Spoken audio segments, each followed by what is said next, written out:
Hello.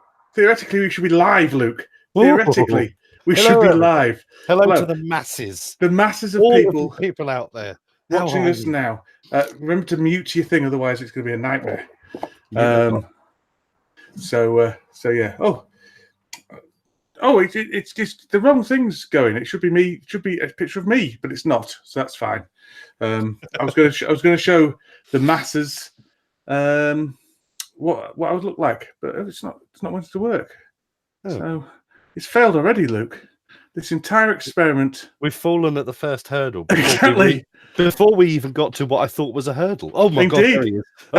Look, I just wanted to show the lengths I'm going to. Not only have I got a big angle poise lamp directly in front of my face, I got me painting goggles. Look at the state of you. I got my headset.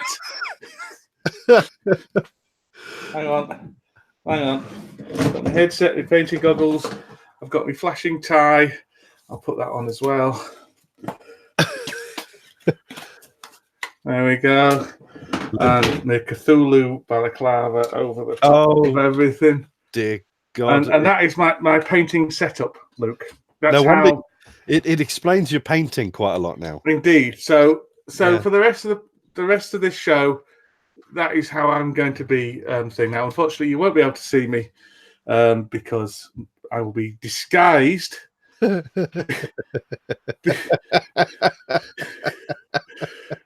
one will notice me, and also you'll only be able to see this view. But rest assured, I'm going to spend the rest of this evening, with my flashing tie on and my Cthulhu headset. So there you go. So that's exciting. Not that anyone's watching us, but they might watch us later. They might watch us later. So this is going to be our paint along thing, isn't it, Luke? Hobby hangout or whatever we want to. Hangout. Is that what we're calling it, or is that what the Beast of War call it? That's what Beast of War call it.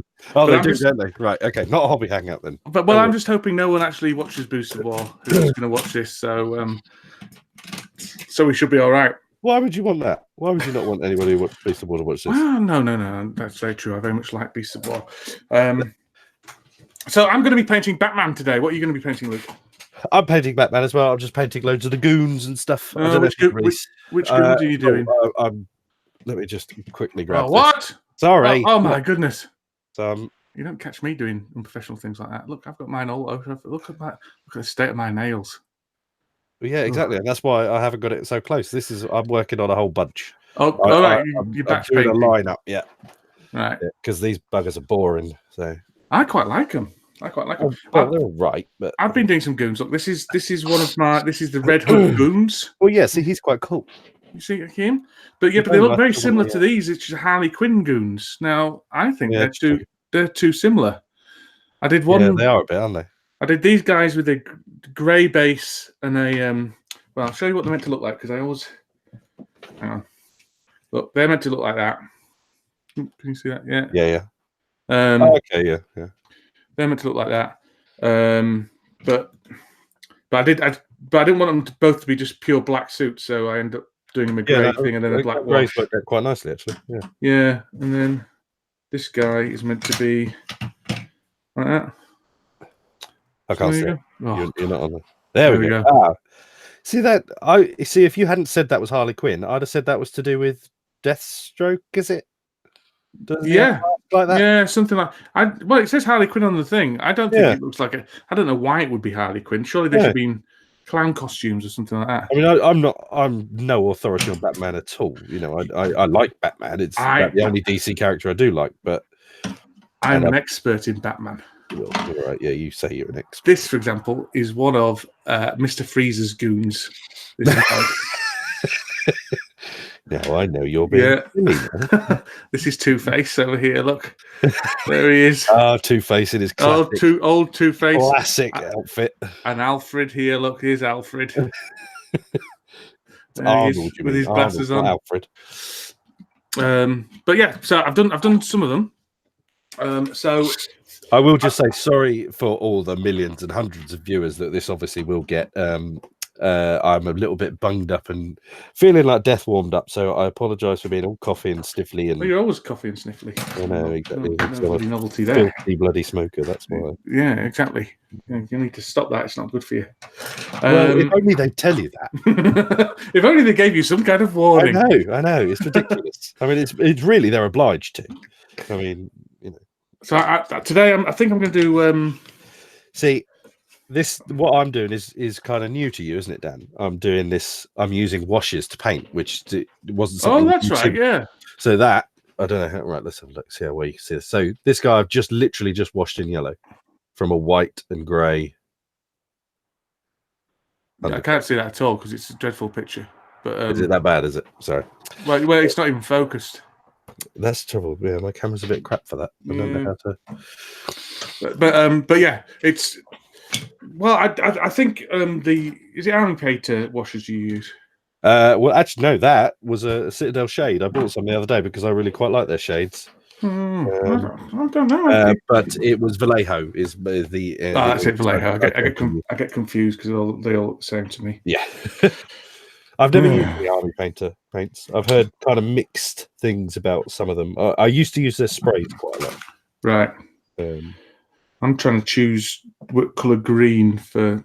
I think that colour green for poison ivy. Oh, I always use pale green. Yeah, for a skin. I want a skin. Oh, I see. Okay. Oh, yeah. I get it. Yeah. No, that's a nice colour. Yeah. Yeah. So that's what I'm doing now. I'm doing poison ivy. So I'm going to be painting her boobs. What did you say? I said I'm going to be painting her boobs. Oh, you did say that, right? Okay. Yeah.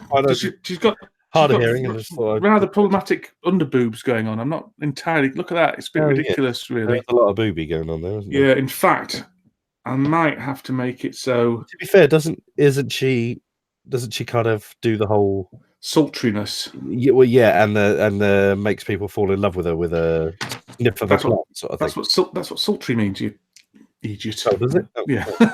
Sultry to me means like being a bit. I don't know. Well, obviously not the right thing, so it doesn't matter. Yeah. We have 6 people watching, so hello. Say hello in the chat, whoever you are. Yes, indeed, we're more than welcome to interact in the chat. So you odd people. Yeah, exactly. So are you just kind of production lining it? Are you doing Are you just doing the same? Each. So literally, with all of these guys in front of me, I think you can see them on my desk. If I use brown, I will do brown on all of them. If I use grey, I will use grey on all of them. Ugh. No wonder it's tedious. Well, yeah, but it gets it done. Yeah, no. I batch paint, but only the same models. I would tend to do it that way, but because, like you said, these guys are kind of so simple. Yeah, they're often 3, maybe 4 colours at most. If I push them to bother with 4 colours. Yeah. So it kind of, you might as well just, and I suppose it's no different to if this was a unit in a big army of 20 men or whatever. I would batch paint 20 men. So I suppose. Yeah, but usually they're all looking the same when there's batch paint 20 men. Yeah, it's just. I mean, I've only just started really doing this, but it's working fine so far. Usually I've got my model about 3 inches away from my eyes, so it's a bit unusual for me to be trying to keep it under a camera. Anyway, yeah.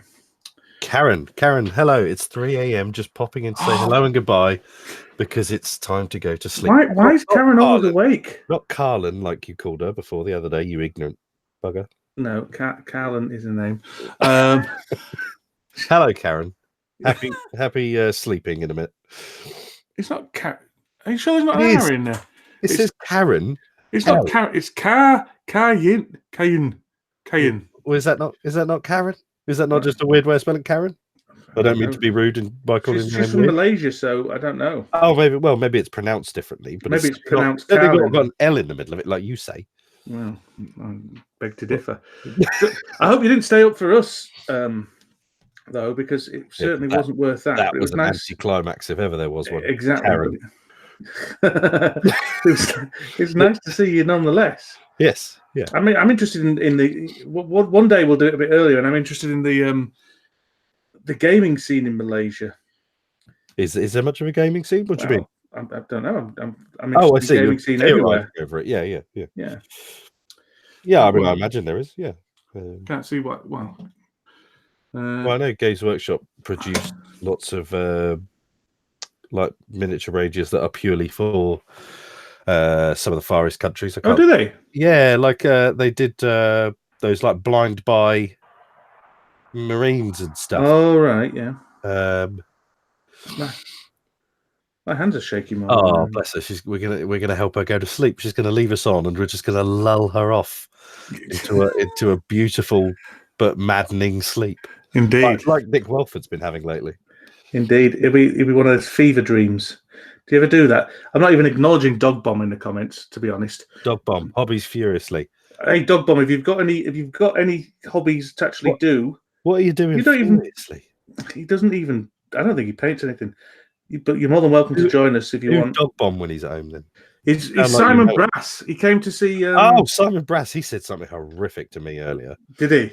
Oh, you should, mate. I'll have to send you the link or the message. Sorry, because I mean, my goodness.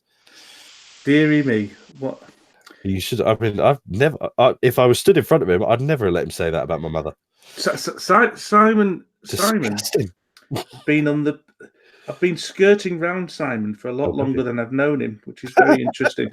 That's a weird statement. Yeah, well, he does this YouTube channel, which is very funny. It's about indie video games, and I've probably stumbled across that before. He gets drunk, and he plays them, basically.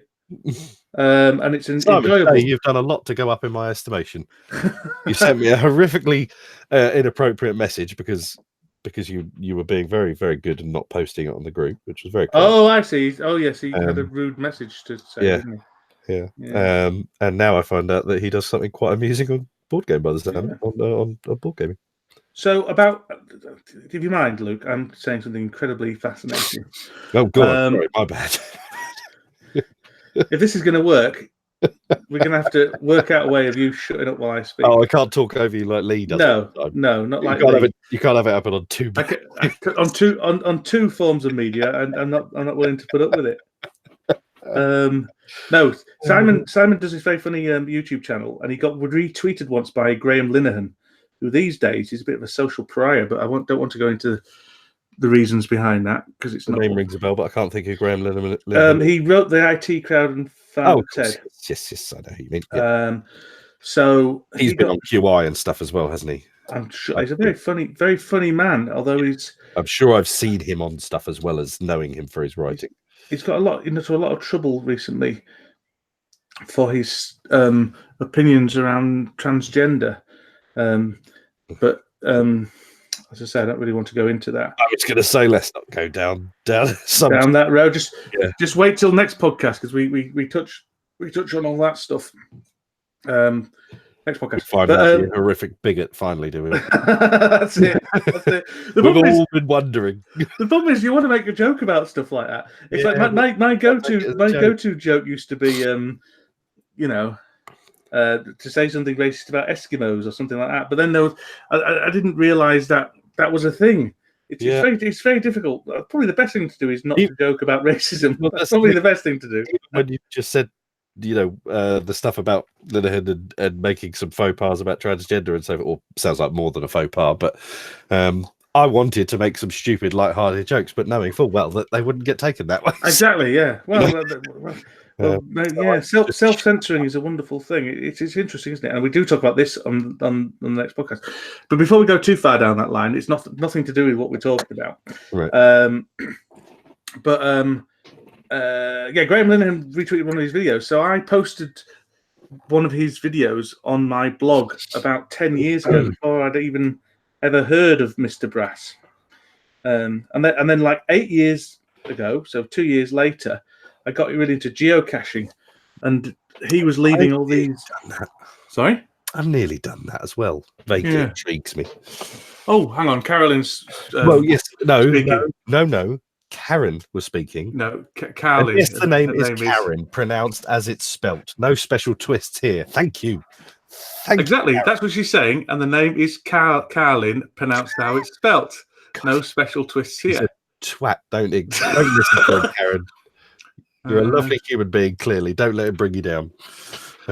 Yeah, time shops. to paint is difficult, isn't it? That is a thing. I will put it this way: I have plenty of time to paint. I just don't make time to paint. Well, that's what this is about, isn't it? And that's exactly why we're doing this for the most part. Yes. Yeah, especially since I've recently bought a load more paint and stuff. Where on earth is this camera in the middle of this camera? There, that's where I should be painting. Where is this camera in the middle of this camera? Oh, right, sorry, that's what you mean. I'm just trying to work out where to actually. For anyone who's watching, or the few of you that are out there, I don't know how many. 7 now, man. 7. Oh, bloody hell! It's 5 because 2 of those are us. Oh yeah, trick. Is my camera view of any use, or should I bring the camera down? Just let me know. Bring it down, man. Move it. You want me to bring it down? Yeah, bring it down. Well, wait, see what people say, but yeah. So I mean, I suppose that would make sense. Geocaching, yeah. Me and so I was following him around because he was leaving his badges in his dog badges in the geocaches. What Simon Brass was? Yeah, Simon Brass. Oh, I see. Cool. So then he turned up to one of my board game days. So I met him in real life and regretted it ever since. I've fallen ever so slightly in love with the man today. He's a nice man. I think he's brilliant. He's opening. Well, he might be opening a board game cafe. Ooh, in Scarborough. Oh, you mentioned somebody was doing that in Scarborough. Yes. Yeah, that's not him. That's someone else who's doing it. I haven't told Simon he's going to have some competition, but yeah, I bet he won't get Tom Vassell to open it though. No, he won't. Well, that'd be quite funny if he now did. Yeah. Right. You might get YouTube's Matthew Jude to open it. Is he YouTube's Matthew Jude? I thought that was you. You had the YouTube moniker. I've sublet it. I thought he was Board Games Funny Man, Matthew Jude. No, he's Board Gaming's Voice of Youth, actually. Ah, that's it. I knew he had a board game something. I've got there's these bobbly bits. I'm not sure whether to paint. And also, being a fully heterosexual man, dear Tom Vassell, why is because he's yeah, I see. So, being a fully heterosexual man, I'm very much in love with my wife. I would have to say that Matthew Jude is by far the best looking man in board game media. Apart from me, you mean? No, I don't. I don't know what about my tone of voice or anything got you that. Just nothing about your tone of voice. I just assumed that because you were bunged up, you weren't giving the proper emphasis. You know what they say about assumptions. Yeah, he's definitely the handsomest chap I can think of. Well, I wonder if he's watching this now. Well, he'll hear about it, I'm sure. Yeah, from the masses. When the masses come. Yeah. Yeah. To be fair, this is what you should be doing more often. This view of you is probably your most appealing. Hey, I need to paint a big cross where the middle of the screen is. That's probably what I need. Tell you what, you see that? Can you see just above or next to where you've put Poison Ivy down? There's a little a ring, half crescent ring. That is bang on the middle. Excellent. There you go. That means I'm going to come in closer. You'll have. I'm blind, you see. Blind. In fact, if I put that over. Oh, he's off. I'm off to Mr. Welford's to play one of those escape room games in a box. Oh. I'll pass on. No regards. Good. I hope that was a typo, but I don't think it was. No, Bye-bye, Simon. Say hello to Mr. Welford for me. I'll be seeing you soon. He's a nice man as well. I've only met him very briefly. When you were in my company? Yes, when I was in your company, yes. And you didn't tell him you were applying for that job that he probably applied for and didn't get? No, I'm sure he didn't apply for that job. I bet he did. I bet he hates you now. Well, he hides it very well in our social media messages. Oh, have you got a little Discord social media thing? We've got a Slack thing because obviously we both are in cahoots with the same company. Indeed. Zazu, whatever his name is. God alive. I don't buy board games. Well, not anymore, you don't, but you did in Abandon once. I did in Abandon once. God, you sound like somebody who's quit smoking. Wow. You wouldn't know, would you, Luke? No, I know full well what people who've quit smoking sound like because Yeah. they won't shut up to people who still do smoke. Yeah. A bit like people who do CrossFit. Yes, yeah. And I'm going to put it out there, like vegans as well. They love to tell you they're a vegan. Matthew Jude's a vegan. And I'm pretty sure I knew that. Well, you see, you're pretty sure you did, but he hasn't told you loads and loads of stuff. I haven't had that many conversations with Matthew Jude. The reason why he won't have told you is because he's only a vegan when it suits him. Oh, is he? Well, then he's not a vegan.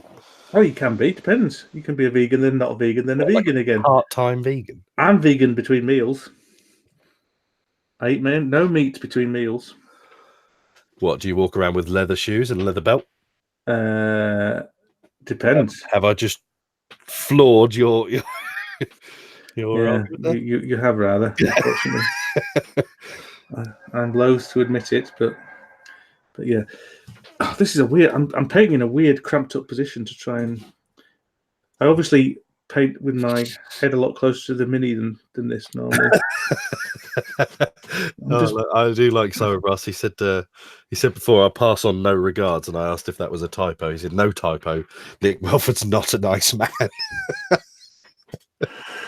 I like Simon Ross. I'm really taken to that man today. Yeah, no, it's not a good. I suppose I can stop it, but it just feels a bit.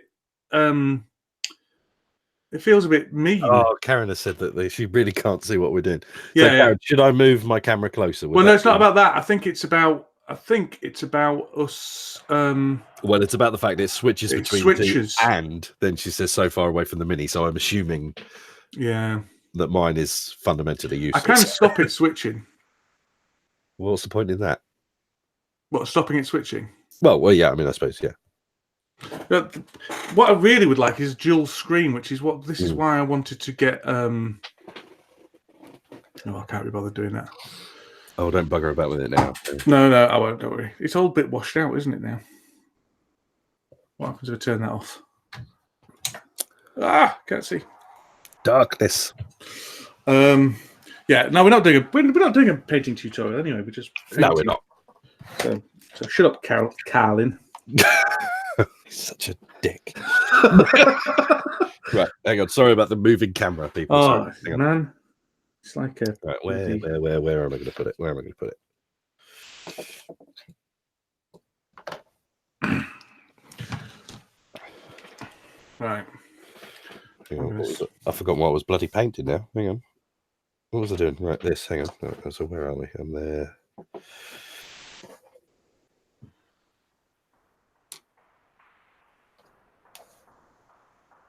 Is that helpful?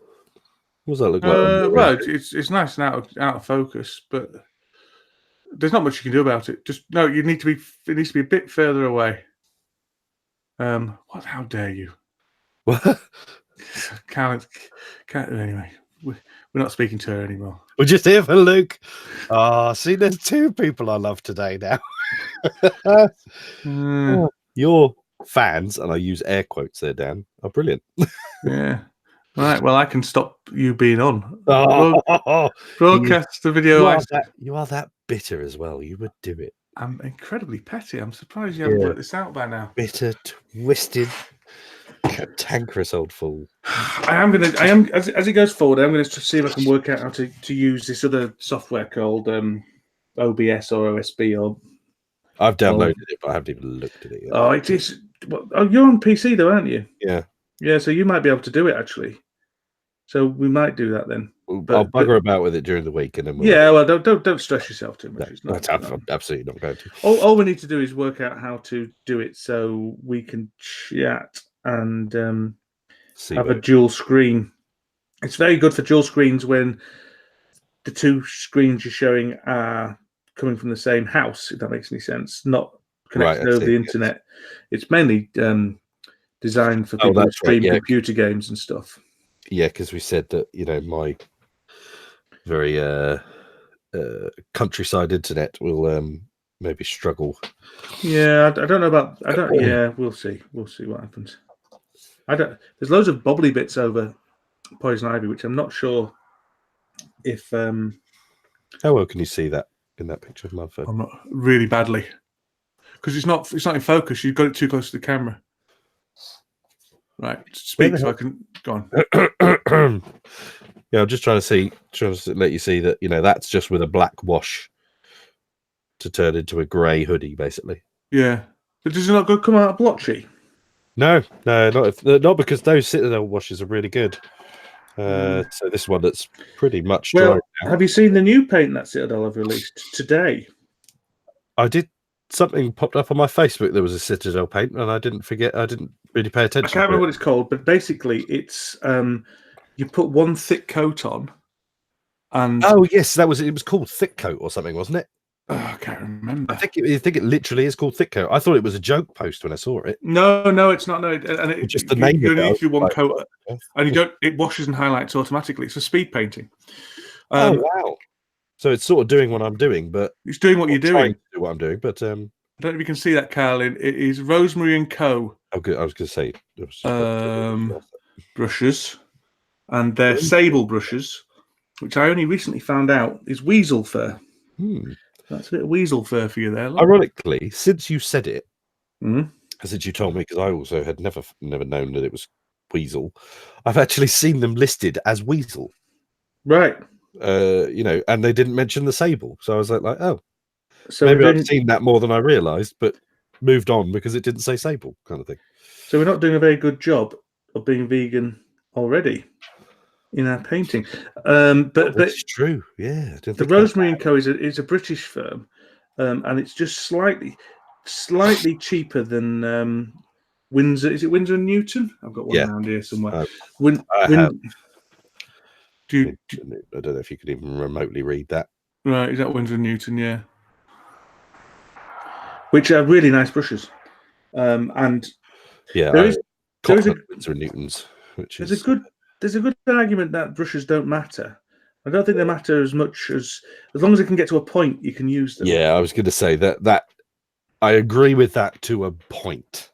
And ironically, saying to a point, because yes, a crap brush is a crap brush at the end of the day. A mid-level kind of half decent entry level brush is perfectly fine. Yeah, but something you get out of a mega pack in Wilco's for kids art and craft is not a brush that you're going to want to use. Yeah, something like that. Big hair on the back of it, kind of thing. Well, usually they're synthetic as well, but something like that is not a brush you want to use. No. But yeah. Tell you who do make some nice brushes that I've got. Army Painter. I've had their brushes before. They make nice brushes. Yeah, mine all broke. I mean, the reason mine break is because the trick is not to put paint on so it gets in they call it the fennel, isn't it? Is that what they call it? I didn't know that. Yeah, that bit. I use Windsor, and I think some of mine are Windsor and Newton Series 7s, Karen. They're not that expensive. Yeah. They're about $5 each, basically. But as long as you look after them, they're okay. But I mean, they might be expensive in Malaysia because I would imagine they're imported. Or, well, to be fair, no, they're probably manufactured closer to you than they are us. I don't know. They're definitely a British company. Yes. But any decent quality brush will be all right. Like a Citadel or whatever. It's just I found the Windsor Newtons and now these Rosemaries just last a bit longer. That's all. So I don't have to buy a new one quite as quickly. Never been a big fan of Citadel brushes, but to be fair, I haven't used one of theirs for a long time. Yeah. Well, they're usually overpriced. Everything Citadel is usually overpriced. That's a terrible thing to say. Well, it's true. It's a very true thing to say. But I prefer their paint, but mainly because I've got lots of it, probably. Yeah, I was going to say that's the key, isn't it? Would you put Poison Ivy's hair as red, which it is on the? Is she? When you say red, do you mean she's like a ginger redhead kind of? Yeah, look, this is a card here. Look. Well, that's very red, isn't it? Yeah. Or should I just put green? Well, yeah. I mean, could be green. But I've got a kind of policy. That might be a bit much. I would want something to break up the green. I've got a policy at the moment of a very strict policy with a mission statement. No, I'm trying to generally paint them as they are on the cards, just to kind of reduce confusion.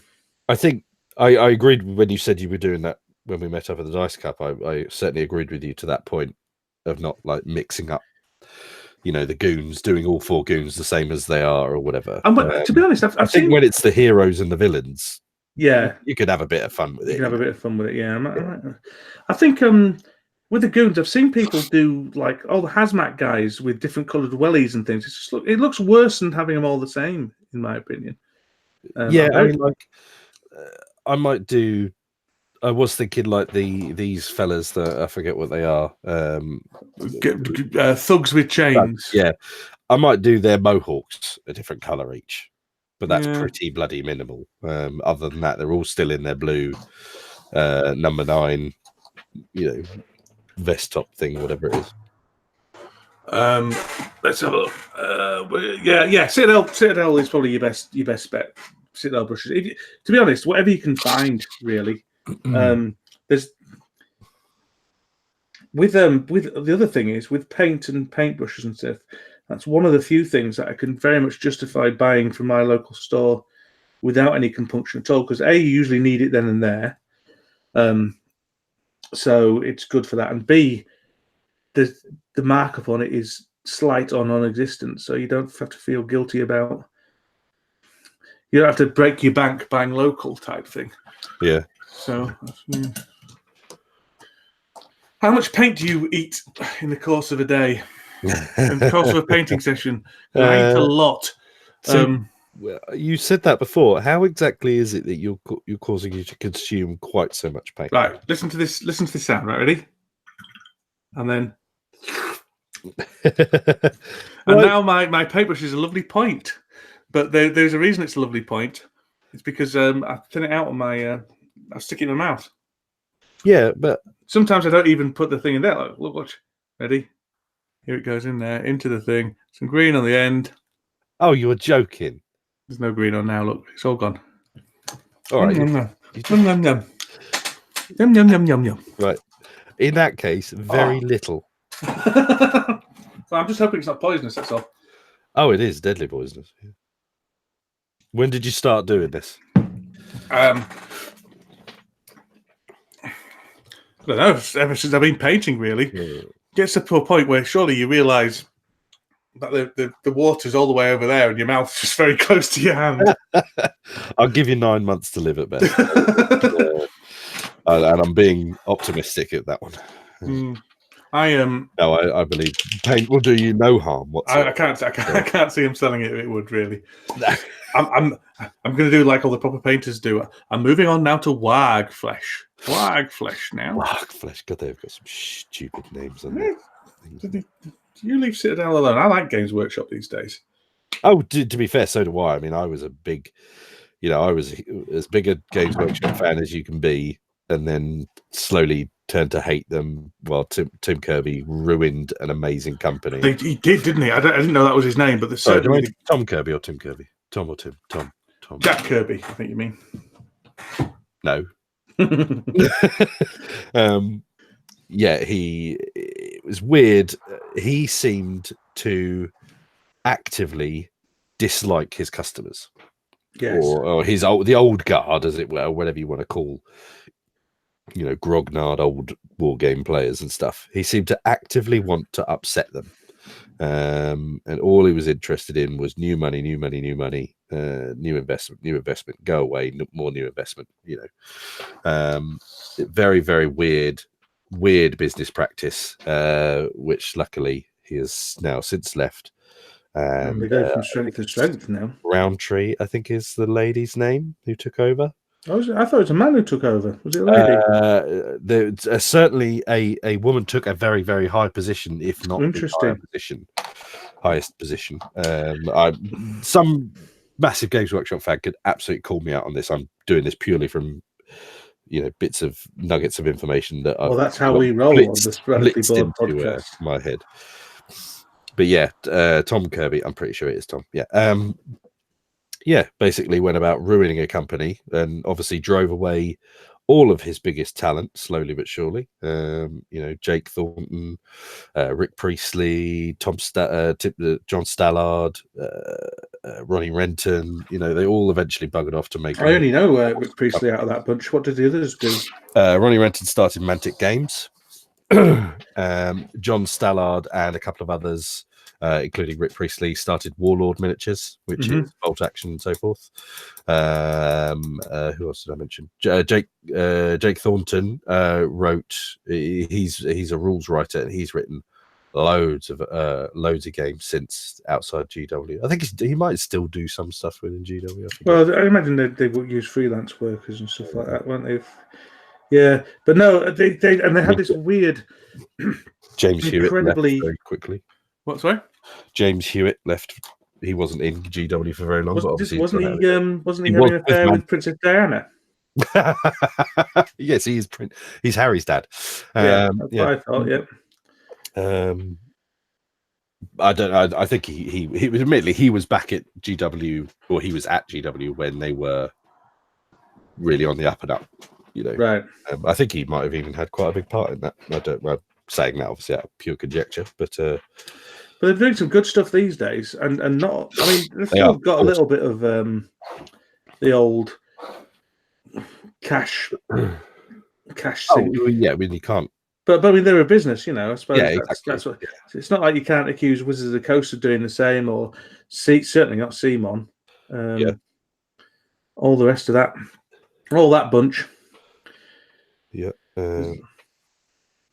I mean, it does begrudge me though when people often sort of go, "Oh, look at these terrible business practices, all these companies," and they begrudging them, making money, yeah. And they think, well, they're not in this for charity. They are, I mean, I know obviously most of these probably did start out as passion projects and this, that, whatever, but no, I don't object to. I don't object to people making money. I don't like marketing. I appreciate that it has to exist. But the thing I don't like about especially modern day marketing is that it's all coming from a place of we, your friends, trust us and buy this. Yeah. Whereas in the past, it didn't used to be that way. It used to be, I don't know. The lines used to be a lot clearer. Yeah, I think there's some deception that goes with marketing these days, some social deception rather than just regular deception that I don't like. Do you think some of whatever deception was around before was out of ignorance? I mean, I'll go back to our smoking discussion earlier. There's some amazing posters of when you were advised via marketing to have your cigarette. Oh yeah, very good for you, and kind of thing. But then the advertising industry got very heavily regulated, not just on smoking, on advertising on kids' TV, for example, all sorts of stuff.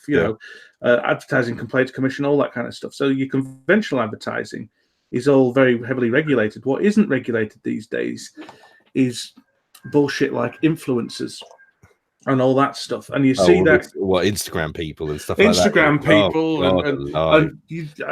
what are these people? Well, you say that they're very shrewd. Very shrewd. Yeah, exactly. They're making a buttload of money out of what they do, and exactly. And you see that culture coming into board gaming. Shills though. You see the shills coming into board gaming. We joke about the shills in board gaming, but yes, I suppose it's a thing now. Yeah, because it's not people believe what they see on social media. How often does somebody see half a status, read half of an offending status or whatever, and then suddenly they've made up their mind about a subject? Oh, hang on a sec. Cthulhu. What's good business practice? Business stuff, some bad business practice. Consumer. The business wants to take as much of your money as they can. They want to give you a little you can. Yes. Feels like me and my milkshake IPA kickback. Hello, Mike. How are you? I'll acknowledge your existence. Is he there? He is. I didn't see him up there. He's got a white little thing. A little white. Thanks, Mike. We were waiting. Yeah. Don't keep us waiting next time, Mike. He said he was going to come in. He came in for the exciting business chat. That I probably should have saved for a podcast. That's the problem now. I can't speak of shills and they flap their wings. The solo shill. The solo shill. But I just wonder how long it's going to be, or if it's not happening already, that people are going to start getting sent games, not to review them, but just to show them on Instagram and all that kind of stuff. And I reckon it's I'll be very surprised happening if it hasn't happened already. Yeah. And surprised if it hasn't. And people are keen not to. Oh, actually, I'll go so far as to say that will definitely have happened at least once already. Yeah, there's no getting around that, because as we said, Instagram, all those, that's how it works, And people are very keen not to admit to it and get very defensive when you talk about paid previews and things, and it's because they know it's wrong. That's why they know it's unethical. Now I've done it in the past as well. I've blogged about. I've accepted a free holiday to France to blog about it and stuff like that. Not for board gaming, but France is nice. Well, exactly. I love France, me. Yeah, Blu-ray players, 3D TVs. I went down to Paramount Studios in London to get exhibited what a 3D TV was. So there you go. Back when I was trying to push 3D TVs on everyone. Again. They'll come around again another decade. Well, yeah. Well, I think what happened. But it's not on 20-year cycles or something. 3D. Yeah, something like that. If you go through it in history, it's Well, I think what happened was the TV industry, the TV manufacturing industry, got loads and loads and loads of money. This is interesting. I'm sat at a really funny angle, which I mustn't normally sit at. So my arm's starting to ache. Got loads and loads of money. Yeah. For HD TVs, when the HD TV revolution kind of came in, and then suddenly everyone had an HD TV, and it was a big one, and they don't want a bigger one because it looks horrendous in their living room. And so the TV industries kind of went, oh well, what can we sell them now? So that's why they're scrabbling around for the next big thing. So everyone upgrades the TVs, but the 3D TVs was going to be it for them, or they wanted it to be, but it never took off. And then and now it's 5. Is it 5K they're always on about? 4K, yeah. 4K. Well, yeah. You can't even see that many whatever it is. Well, I mean, I've watched 4K like in a showroom or whatever, where they're showing you, admittedly, the highest quality video designed to be shown on a 4K thing. It's not what you would obviously have streamed, as it were, kind of thing. It is bloody impressive, but it's also a bit weird. It's kind of like hard to look at, It's it kind of melts my mind a little bit as I look at it. Yeah, well, it does sound like the beauty industry. Yes, Carlin. Such a horrible human. I'm not horrible. She likes it. That's her name. She said it. She said the name's spelt like sounds like it's spelt. Karen, please put up there, regardless of whether it's true or not, that you're massively offended and you are trying to go to sleep, but you can't because of the tears that have soaked. Yeah, we're keeping her up. It's going to be like nearly 4. Oh bloody hell! I just realised to put a pot of paint straight in front of the camera. Sorry, no one's watching you anyway. They're all fascinated by my poison ivy. I've got my big brush out now, Luke. Look, this is my big knackered Winsor & Newton brush. This is absolutely wrecked. What are you even doing? Why have you got that brush? I've got loads of. I haven't got a decent big brush, and I've looked at all this white. It's all going to be the same colour, so I'm just going to slap it on. Oh, I've watered it down too much. I blame Games Workshop for that. Thin your paints, are always saying, and then you end up thinning it too much. You've got to put more on. It does take a bit getting the hang of thinning your paints. Yeah, it's nice. The expert speaks. I'm far from a bloody expert. I don't know what I'm talking about. No. It's interesting, isn't it? Because you kind of go in plateaus, I think. What do you mean? Sorry, what are we talking about? Like, yeah, and I know I'm jumping from subject to subject, but when you're painting, I tend to go. I kind of plateau, so I'm like, well, this is all I need. I only like when I learned what wash was. Yeah. And I was just washing everything, so I did a base coat and everything. Not most perfect, but still a base coat. And then I just washed everything. I thought, well, that's all I need to do. All I need to learn for painting. I don't need to learn anything else. And then I discovered how much better it looks with like a highlight afterwards. Yeah. And now it's edge highlighting. I watched a few tutorials when I did my shade spider models, and kind of what you're really basically telling me now is that you massively are influenced by GW releasing a new paint range, aren't you? Yeah, that's what I'm because saying. edge highlighting didn't exist. Highlighting is just a thing, and edge highlighting is part of highlighting. And then suddenly GW produced its edge highlights, and That's not edge highlights. It's got layers.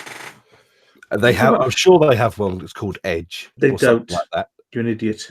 They've got layers, the layer range, but I just use the layer range and the base range interchangeably. To be honest, I don't use them in any different way. Oh, I see. So base is the base coat. Base is the base coat, and then they've got layers, which is it? Yeah. Well, sort of. I mean, base is the base coat, and it's got like a very limited amount of colours. Right. And then layers are kind of more variations on that colour, so I suppose, and they're slightly thinner, but you need to water them down still. So you just water them down a bit less than you do. Look at this. The base. Look. The base key. What?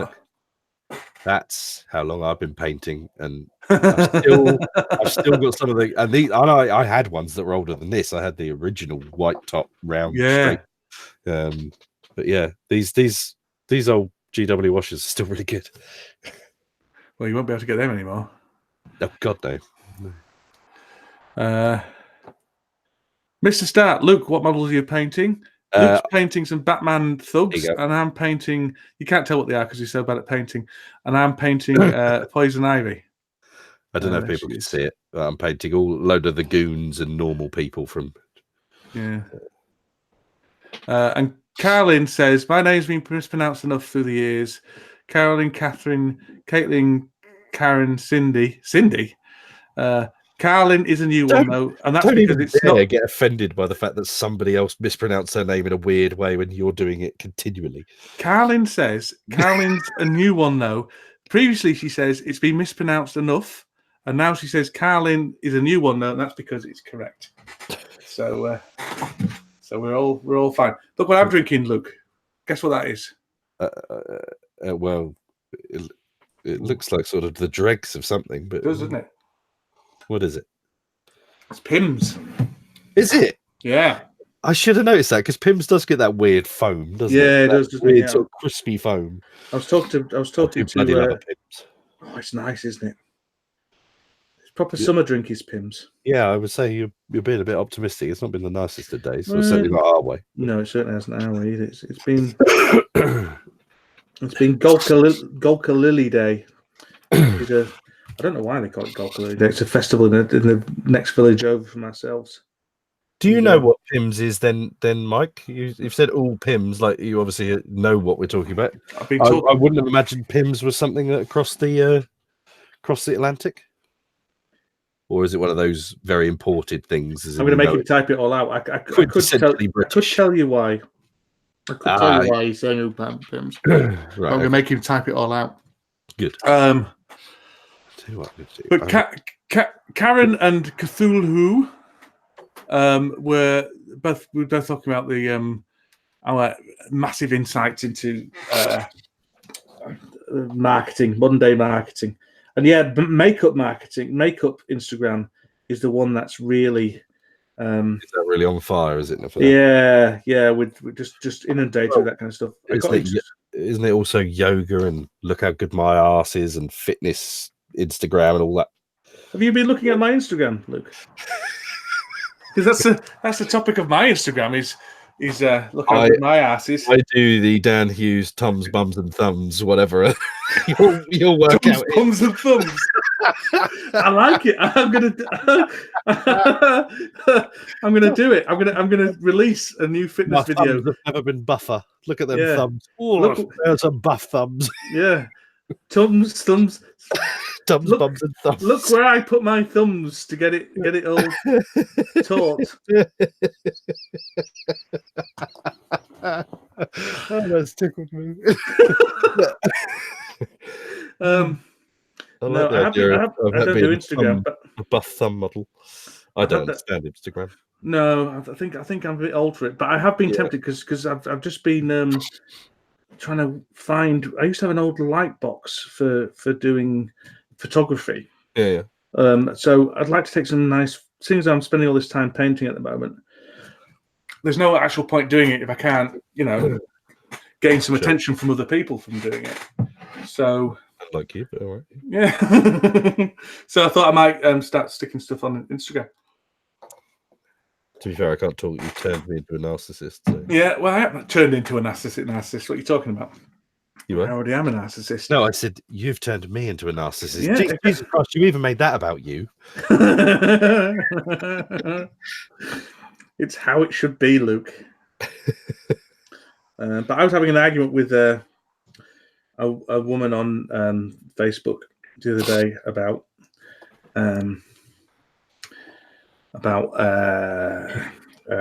people accepting goods and services from companies in exchange for promoting their goods, and she was saying how much she liked it because it let her know what the products were out there, and she mentioned specifically the makeup world and stuff, and it's like, yeah, but you're being manipulated by people who are pretending to be your friends. That's what I object to. It's people pretending to be your friends to manipulate you. It's using that social media. It's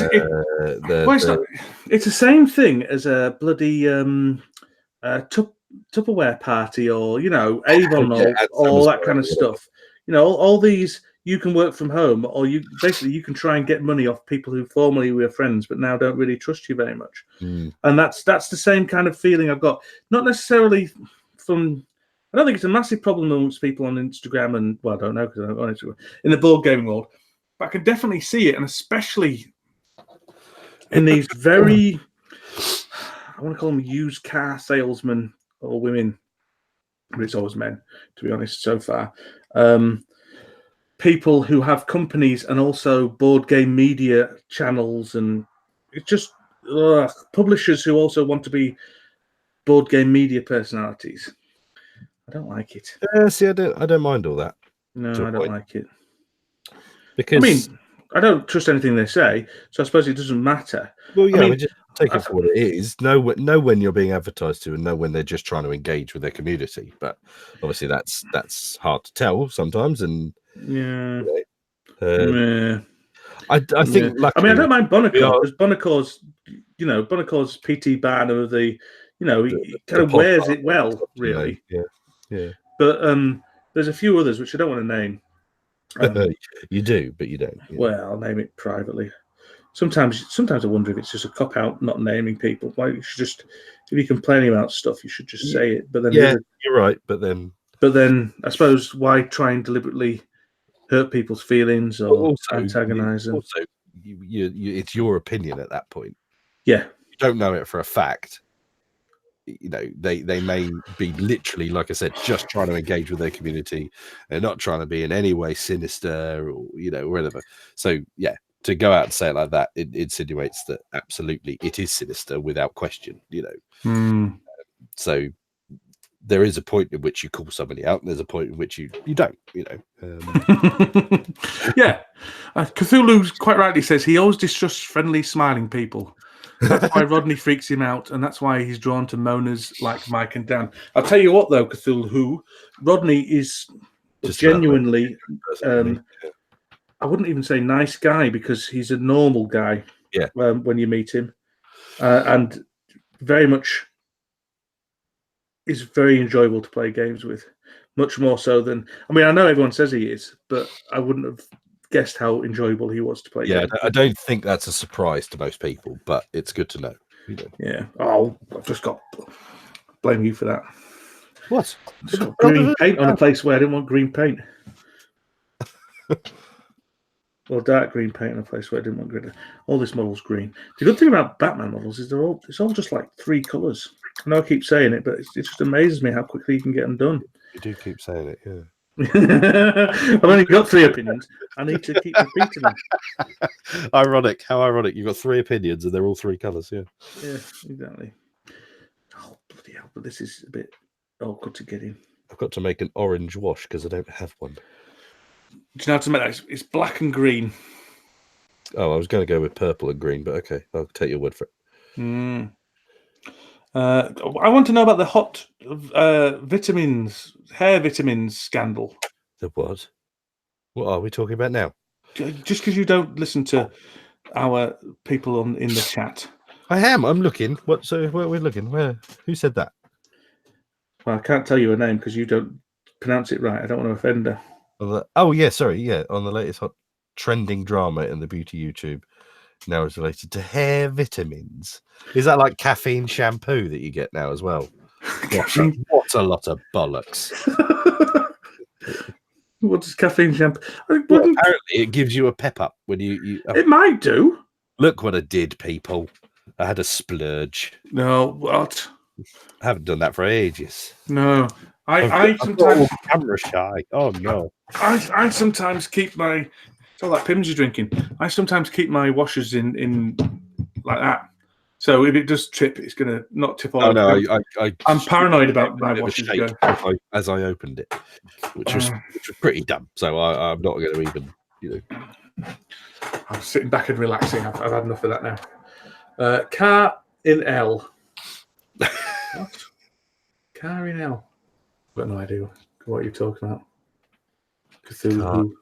I can't say Cthulhu as well. That's another name. I like his name, Cthulhu. Yeah, I like it. He pops up bloody everywhere.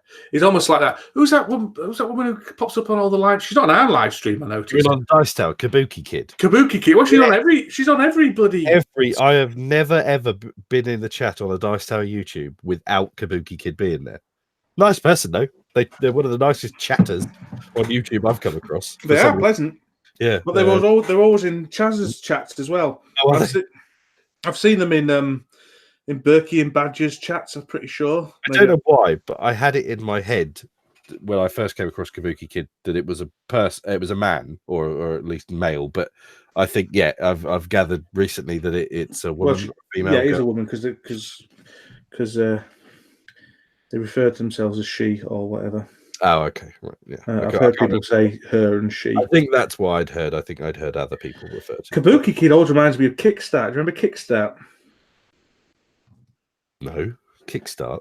I don't know how old are you, Luke? 37. You're probably too young. It's not the stereo. No, that was no. It's a TV program.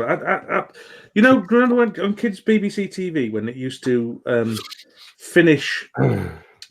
You will be too young, I think. Before Neighbours, you mean? Well, exactly. In the time before Neighbours. Do you remember a time before Neighbours? No, I don't. No. Neighbours is kind of almost where my TV memories truly began. It's where, in many ways. That's how to say carrot now. No, it's not. Karen. Not according to Karen, it's not. No, she pronounced it Karen. Karen. Oh, she pronounced it.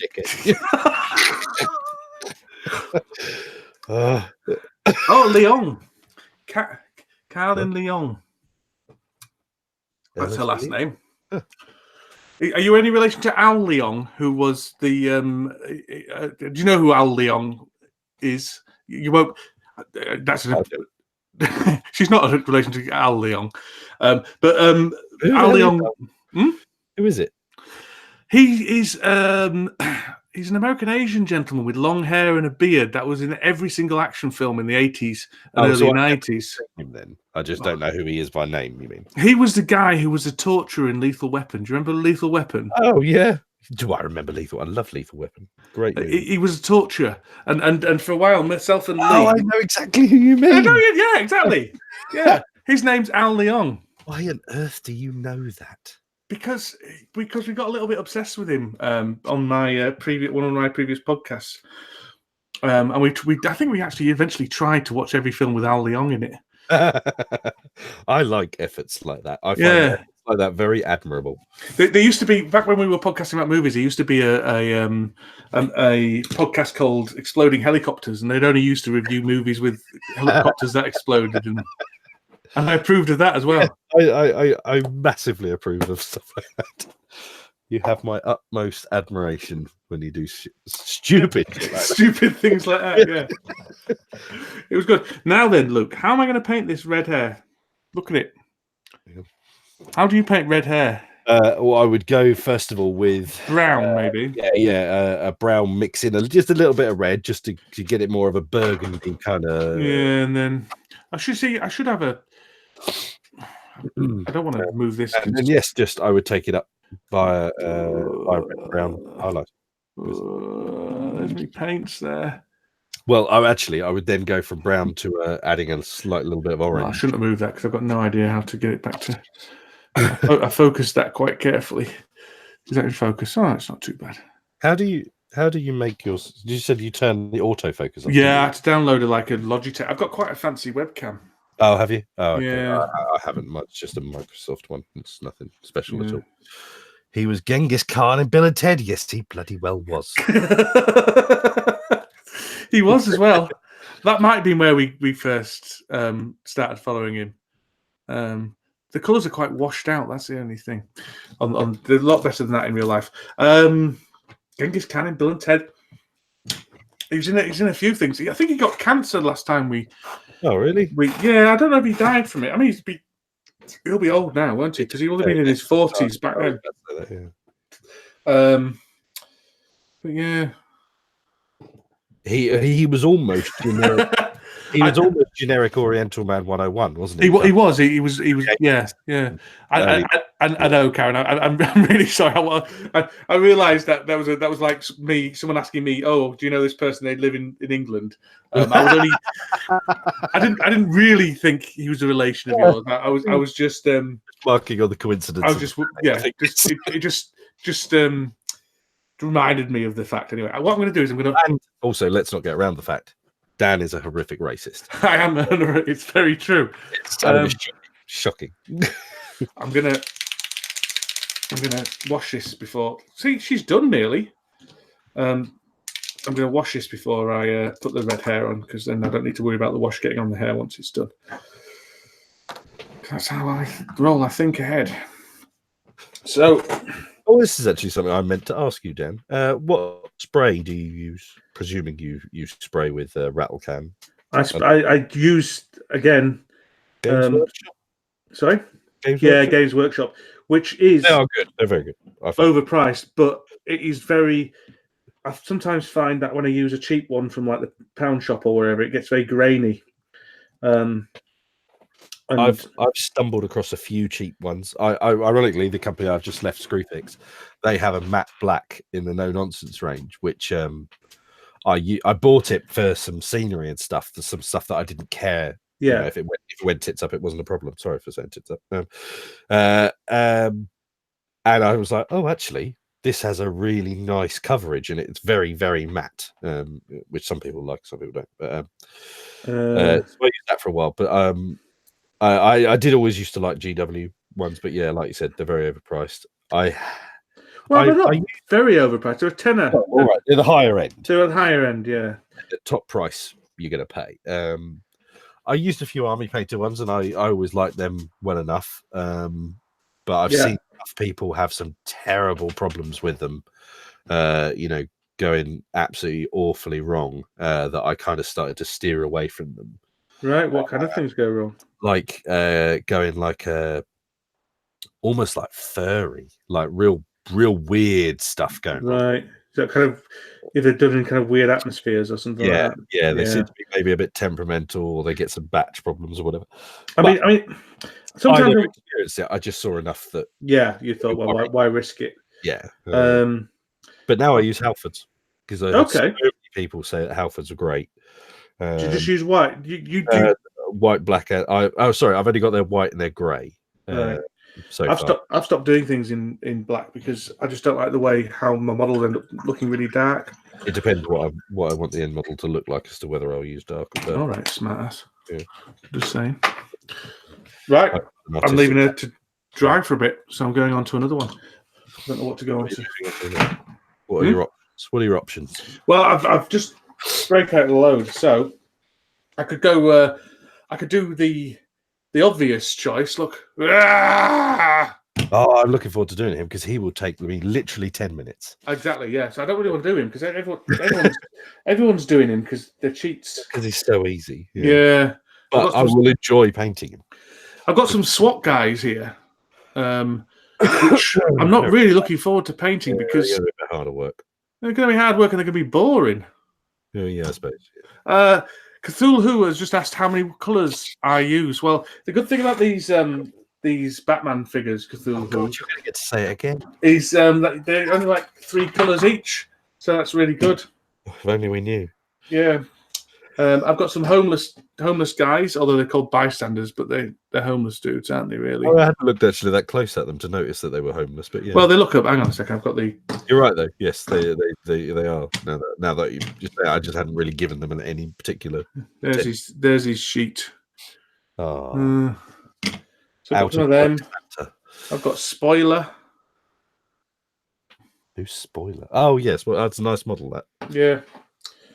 Black Canary. You know, one thing I do that really annoys me, and I'm sure I do many things that annoy you, Dan. I can't set my mind as to whether I call it a miniature, a mini, a model, whatever. I switch between the two. Do you call them miniatures? Do you call them minis? I call them minis. You call them minis. But I don't really get that help about it, really, Luke. Well, no, I don't. My life's too short to spend. It just sort of dawns on me every now and then that when I'm writing them, I'm like, what do people generally call them? Mike's just said it looks like Poison Ivy's only got about 3 colours on it. That's right. I mean, the good thing about these Batman models, Mike. I can't see that. The good thing about these Batman models, Mike, is you only need about 3 colours for them. Yeah. So there you go. Oh, hang on. Who is Cthulhu Mike? No, Solo Mode Games is Mike. Oh, sorry. Yeah, I know. I can see it now. Sorry. Yeah, right. I thought for a minute the Pillock Pool was on there for a second. No, he meant to come on the other podcast, but he got called away or something. Not the other thing. I had him lined up as a guest. He messaged me the other day because he's going to the expo now for a day. Yeah, I know, and I'm not. I'm in one of those situations where I feel a bit jealous if people are going, but I know I'll be miserable if I go. I'm very gutted you're not going because I don't like to say it, but I had a lovely time with you at Air. Well, you wouldn't probably like me at Expo because I'm miserable. I'll be grumpy. Well, you were miserable at Aircon as well. It's true. I was a little bit miserable. I'm miserable most places I go. You play the first few rounds of Antiplano. Bloody hell. Oh, it was you and somebody else we played. Oh, you and Mike. I didn't play it. I couldn't want to play that game, much less if I tried. I was a bit miserable then. I cheered up a bit towards the end. Then when you were winning near the end of it, yeah, my wife has just delivered me a lovely coffee. Hello, Sarah. Say hello. Oh dear! I think she thought she might have been on camera then for a second. You're in the lending library for all 3 days. I did that at Aircon, not this year, but last year, and I really, really enjoyed it. Oh, Martin, you're going to be working with my mate that's coming for his first time, Stephen. He's a lovely guy. So I hope you have fun if you do cross paths in your shift. I'm a VIP guest to the UKG this year. They're flying me in on Concorde. Well, good luck with that flight there, Mike. Yeah. Good luck. Yeah. I think that was mothballed quite a number of... There is a Concorde very near me, but it's a museum exhibit in Duxford. Duxford? Yeah. Right, I need to have a look at Harley Quinn's thing. What are you doing? Well, I'm going to do Harley Quinn, but I can't work out where... Because she's got a checkerboard thing. Harley Quinns are you doing? The proper one. I can't be asked for these variants. They're all really safe. Which one are you going to do? Because I would actually say you're picking the one I like less. Yeah, but she's yeah. I prefer the more modern version of Harley Quinn rather than the Jester version of Harley Quinn. Not that I didn't like the Jester version of Harley Quinn when that's just what it was, if you know what I mean. Yeah. No, I like this one because it's the Batman Animated Adventures version of Harley Quinn. Which admittedly, yes, is where I liked it. I saw that set has just come out on DVD. Yeah, it's expensive though, man. It was like 60 quid. Yeah, 60 quid. Elliot saw it. We happened to be for some reason in HMV for God knows why, because I don't know why anybody would bother going in there anymore. But yeah, we saw it. He I think it caught his eye. And I was like, oh, this is a really, really, really good show. And I haven't watched all of it, and I'd love to. It's amazing. That is Mark Hamill doing Joker? Joker, yeah. That is where he started doing Jokers. Yeah. I would love to buy it as well, but it's just too expensive. I can't justify 60 quid on some DVDs. Exactly. Yeah. But because these days you can get some box sets for really cheap. You know, I don't mind paying 20 quid for complete sets of things, but also I know that sod's law, when I eventually do plump up, you know, when it's gone down a bit, and I think, all right, okay, fine, now I'll get it. I'll spot it on bloody Amazon Prime on Netflix, you know, and I'll be like, oh, for God's sake, you know. Yeah.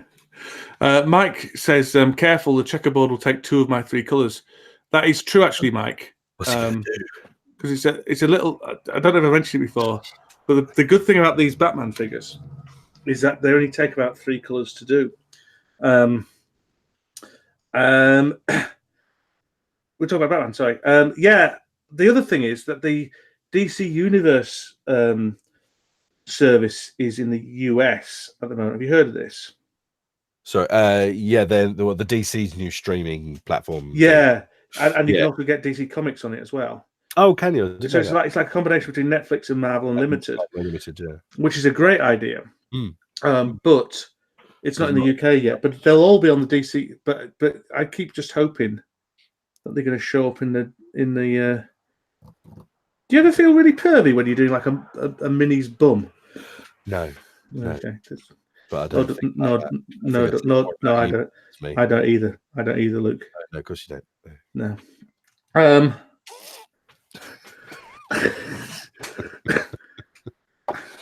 I think it's just Mike Galicio that feels that way. Oh, I think I might start on a hero. Yeah, do a hero. I'm holding out for a hero. Have you undercoated them all? No, God, no. I just did a few earlier. Yeah. What hero are you going to do? I've got Nightwing in front of me. Very tempted. I have heard of that feud between the guy who painted. I was going to refer to this. Sorry, yes, I haven't heard of this feud, but I know what Vanta Black is, but I don't know what the Blackest Black 3.0 is. But I'm assuming it's essentially the same as Vanta Black. Yeah, there's an artist who I don't know the entire. Weird though, isn't it? I don't know the entire details of it, but I'm going to talk about it anyway because that's the kind of guy I am. There's an artist on it, aren't you, as well? Yeah. There's an artist who invented or commissioned, maybe I don't know if he actually invented it, the blackest possible black. Right, which is essentially, I presume, the same as Vanta Black. Basically. Well, that is Vanta Black, I think, and he was an artist who did it, but then he copyrighted it and wouldn't let anyone else use or buy the paint because he's a tool. I think. I think it's pretty universally. I think it's pretty universally agreed he's a tool, and I can't remember why it came to the attention of it, but he'd done something else in which he was a tool, and then it said this is the same guy who that controversy was about, and so another artist who was very annoyed about him invented something that was very, very similar, but not quite as black, but near as damn it. Right. I think he's like selling it for cost, whereas this guy sells his for millions. I can't Google it because I've got too many things open. Yeah. Right. So literally, Nightwing is black hair, black bodysuit with a V, a blue V on it. Yeah. And blue truncheon things. Right. Cameron's here. Hello, Cameron. Yes, that one was exceptionally easy to paint. You backed the newest Blackest Black on Kickstarter. How many colours will that be on Nightwing? 3. Well, actually, no. Well, technically 2 because black and grey are shades. No, black. It's got skin. Yeah, so skin and blue. That's it. He bought the rights to it, didn't he? And says only he can use it rather than even inventing it. What a tool! This all sounds very weird. I don't. You need to go investigate it. I will. I'll read about it tomorrow to get a better understanding. Yeah. Of what earth it is. I just don't understand why anybody. Well, I do understand why somebody's fighting over it, but I think it's a kind of paint that looks incredible because it's like sucks up all the light. Oh yeah, it does. I mean, have you seen stuff? You know, I saw it was a bust of Shakespeare, and it was covered in Vanta Black, and you just couldn't figure out what it was. Yeah. It was amazing. All you could just see was the outline of this thing. It was absolutely unbelievable. But other than, I'm sure there are lots of purposes for it. I just don't know what they are. Well, it's for fancy art, isn't it? Fancy art. Well, What's your opinion on the new poet laureate? I know so little about poetry that I'm not the person to ask for my opinion on it. I didn't even know. I'd heard of the poet laureate, but I didn't know what the poet laureate was until I saw your post about it earlier. Disgraceful. I'm an uncultured swine, and an that. Uncultured swine. I don't generally like poetry. I am not generally a poetry person, but I'd have thought you'd find poetry pretentious. I was quite fine. Yes, that's what I do. I do generally find a lot of poetry pretentious, but I really like Simon Armitage. He's a very much a poet of the people, and he. See you later, Mike. When you buy Pink is Pink, you have to sign paperwork saying you're not Kapoor. That's right. Who's just sent me a friend request? Who's no poet laureate? New poet laureate is a guy called Simon Armitage, Cameron, who comes from Marsden, which is just next village down from me. But which is also always he actually writes poetry which is really accessible and good. And he used to be on the Mark and Lard show back when that was on Radio 1 on an evening. Mark Riley and Mark Radcliffe. But he as I say, I've stood next to him down at the village on occasion when he's. Oh yes, that's right. I remember you saying being roundabout, but also he wrote he's written a lot of good poems, but he wrote a poem about 7 years ago. There was a girl, well, a woman, a 20-year-old woman who was a goth who got set upon by a bunch of teenagers and ended up being beaten to death.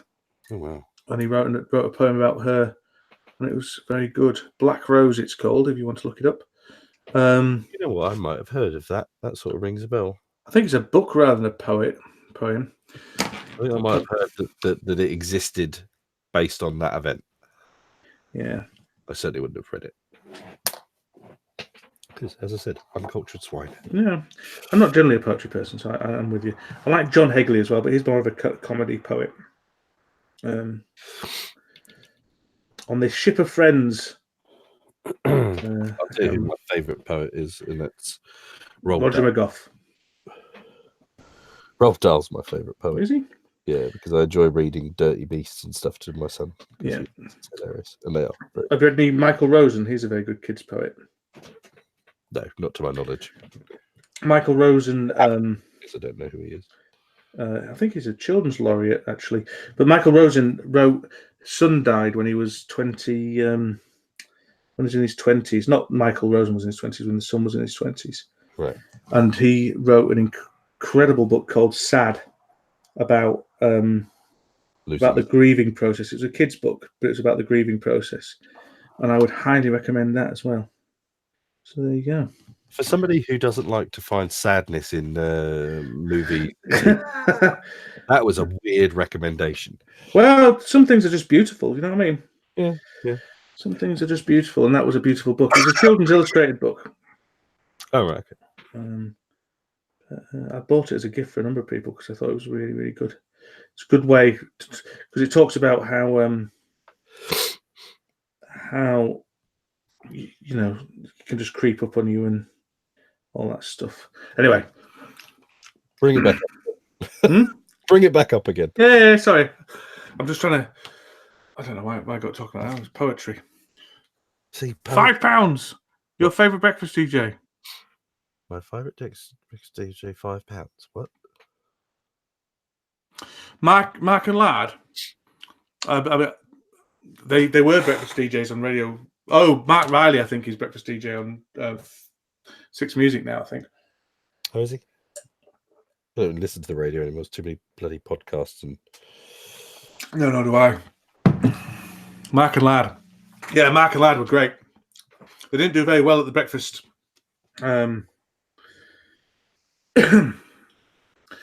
They didn't go down very well in the breakfast show, and they were very unhappy. I listened to a podcast with Mark Radcliffe on it. I can't remember who it was. It might have been the Adam Buxton podcast. If you don't listen to Adam Buxton podcast, you really should, because that's amazing. And Mark Radcliffe was on there, I think it was, talking about it could have been Matt Riley on there, was talking about A, being in the fall, because he used to be in the fall, and also B, the kind of his experience of being on Breakfast Radio 1, where no one liked him. The audience didn't like them. They were very badly placed on there. Right. They were too anarchic. But yeah, they were very good. Fancy a brew, kid? That's what they used to say. So there you go. I'm starting to wonder why on earth I sprayed Nightwing white. Yeah, well, them the breaks.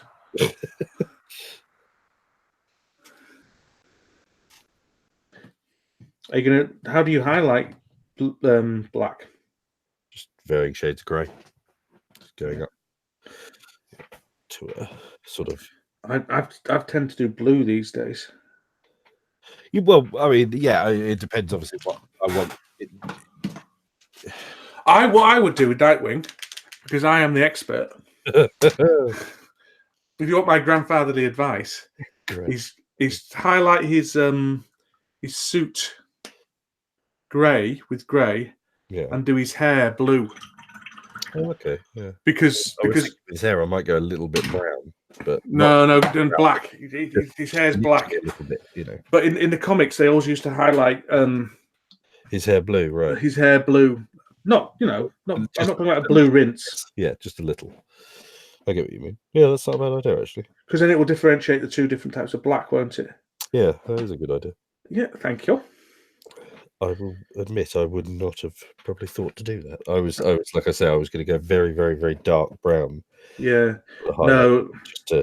Just like you say, just slightly try and differentiate it. But there's a thing with Batman and his wards. They've all got jet black hair. I suppose it's probably easier to. The blue V across his chest, does that come down his arm at all? It does, yeah. That's right. Okay, I was just trying to. Yeah, it took me a while to. I think I had to look him up on Google, because I didn't have an expert Batman expert. I'm a Beckham call like you do. I'm a lucky son. You're a lucky son. Did you get stuff free from Comic Day? No, I didn't. I looked up. I saw that on Facebook or whatever, it was Free Comic Day, and I put in my postcode to see where I could get stuff on Free Comic Day, and it told me I should pop off to Indianapolis. You've got Mike to get some for you. Well, that's where he lives. That would have been a bit much, I think. Having spoken to the man twice, I said, Mike, just pop down the road for us. And I bet he'd have done it. Be up some free shit. He's a mug. He's a complete mug. He's gone now, you can say that. I know. I charge him $50 a month to be on my podcast. I didn't know, because I don't hold much value in paper comics these days. I have all the comics I need from the Marvel Unlimited service. So you are still actually reading stuff? Yeah. I kind of dip in. You don't do that bit of the podcast anymore, but you have actually kept up reading it. Yeah, I dip in and out of it a little bit, but so I just recently cancelled again. But I'll no doubt rejoin. I've got dog hairs all over my model, which is no good. Wondered why this brush wasn't working properly. It's the wrong one. Life's such a chore. Such a chore. Where's my bloody? That's the problem with wearing this silly hat. Your weird goggly thing. Yeah. I think it's about time you showed everybody it again. I can do if you want. People want to see my setup. No. My heart rate's quite slow at the minute, so I think I must admit, really I did say I was going to keep my my thing on. There's me. Look. Goodness gracious! Look at the state of you. Well, you can't now because you're talking. I'm sorry. When will you learn not to talk? That's what I want to know. Look, I've got my goggles on. So this is a magnifying helmet, and this is a 1.8 times magnification. I was experimenting actually earlier on today with thicker lenses for it. My eyes are so bad these days. And then I've got my headphones on over it. See, it's not that interesting, is it? And this is me webcam. So there you go. I'm looking. I don't know why I'm looking now. Running out of steam. Oh, I'm so tired. Quick, turn it over so I don't have to entertain people with my glorious visage. What a glorious visage. There we go. Let's check this. Is she finished yet? Oh, she's still a bit damp. Is Karen still with us? No, I think she went to bed, surely. Well, that's what I was just suddenly thinking. I was like, when we started this, she was like, "It's 3 a.m. I really should go to bed." And then she just through like a trooper. It's very late for Cameron as well. What time is it for you, Cameron? It must be past goodness knows when. Where are you, Cameron? You Australia or something? No, he's in not New Zealand. He's in Hong Kong. Well, he's going to be at the UK Games Expo by the look of it. Well, that's fine. He's still in Hong Kong. It's 4:26 a.m. Are you staying up or you gone to bed? It's not good. I don't think I like the idea of somebody being in bed listening to me. Oh, that's where I do all my listening to you, Luke. When you ring up, I rush upstairs, strip off, and get into bed. Oh well, that's that phone contact deleted.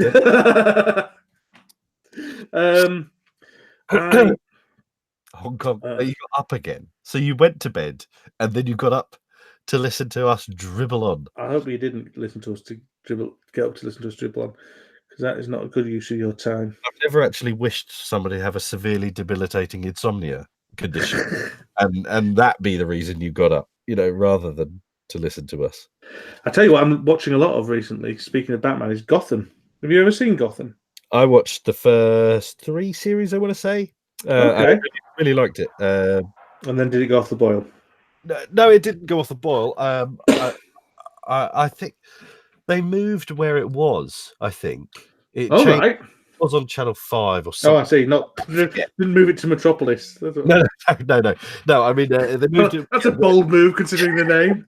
Yeah, they moved it to Bognor Regis. Yeah. And something Gotham just lost a little bit, but BRPD just didn't quite have it. That's it. Well, they're doing CSI Bognor Regis soon, I think. You mentioned that on one of your podcasts. I think it was you talked to Lee about it or one. Yeah. I have never ever watched an episode of CSI. Oh, I do like a bit of CSI. It's But yeah, going very quickly back to Gotham. Yeah, they moved it, and I think I was waiting for the next series to start, but I'd never saw it. Yeah. And then I was always like, oh right, okay, I'll get to that. I just never did. Yeah, well, because something else came along, like Game of Thrones or whatever. This is often the way. Yes. Yeah, no, it's good. I'm enjoying it. I'm only very early on in the. You say where are you? I think episode 12 of the first season, so it's not like I'm. But that's pretty impressive for me because I don't watch TV at all, really. The Penguin is very much obviously in the first series, isn't he? Yeah. And Fish Mooney? Yeah, Fish Maloney. Yeah. She's very good. I like her. I like Alfred, and I like Commissioner Gordon. Oh, yeah. Well, Gordon, you mean? Yeah, not Commissioner. Yeah, whatevs. I really like Pertwee as a sort of young, not that long out of the army, can kick ass when he needs. Yeah. I think he's a bloody good British actor anyway. Fasting because it is Ramadan, isn't it, at the moment? Oh, of course. Is it all over? Is it, Cameron?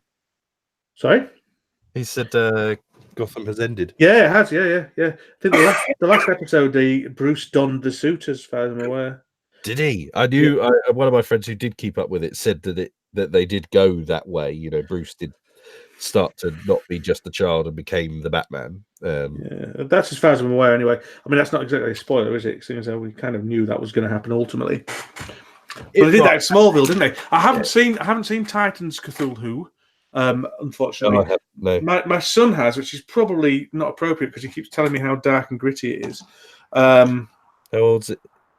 Your son again? He's 12. Okay. I also trust him I trust him basically. Well, so I haven't, but I will watch it. But again, I think it is quite gritty, Titans, isn't it? I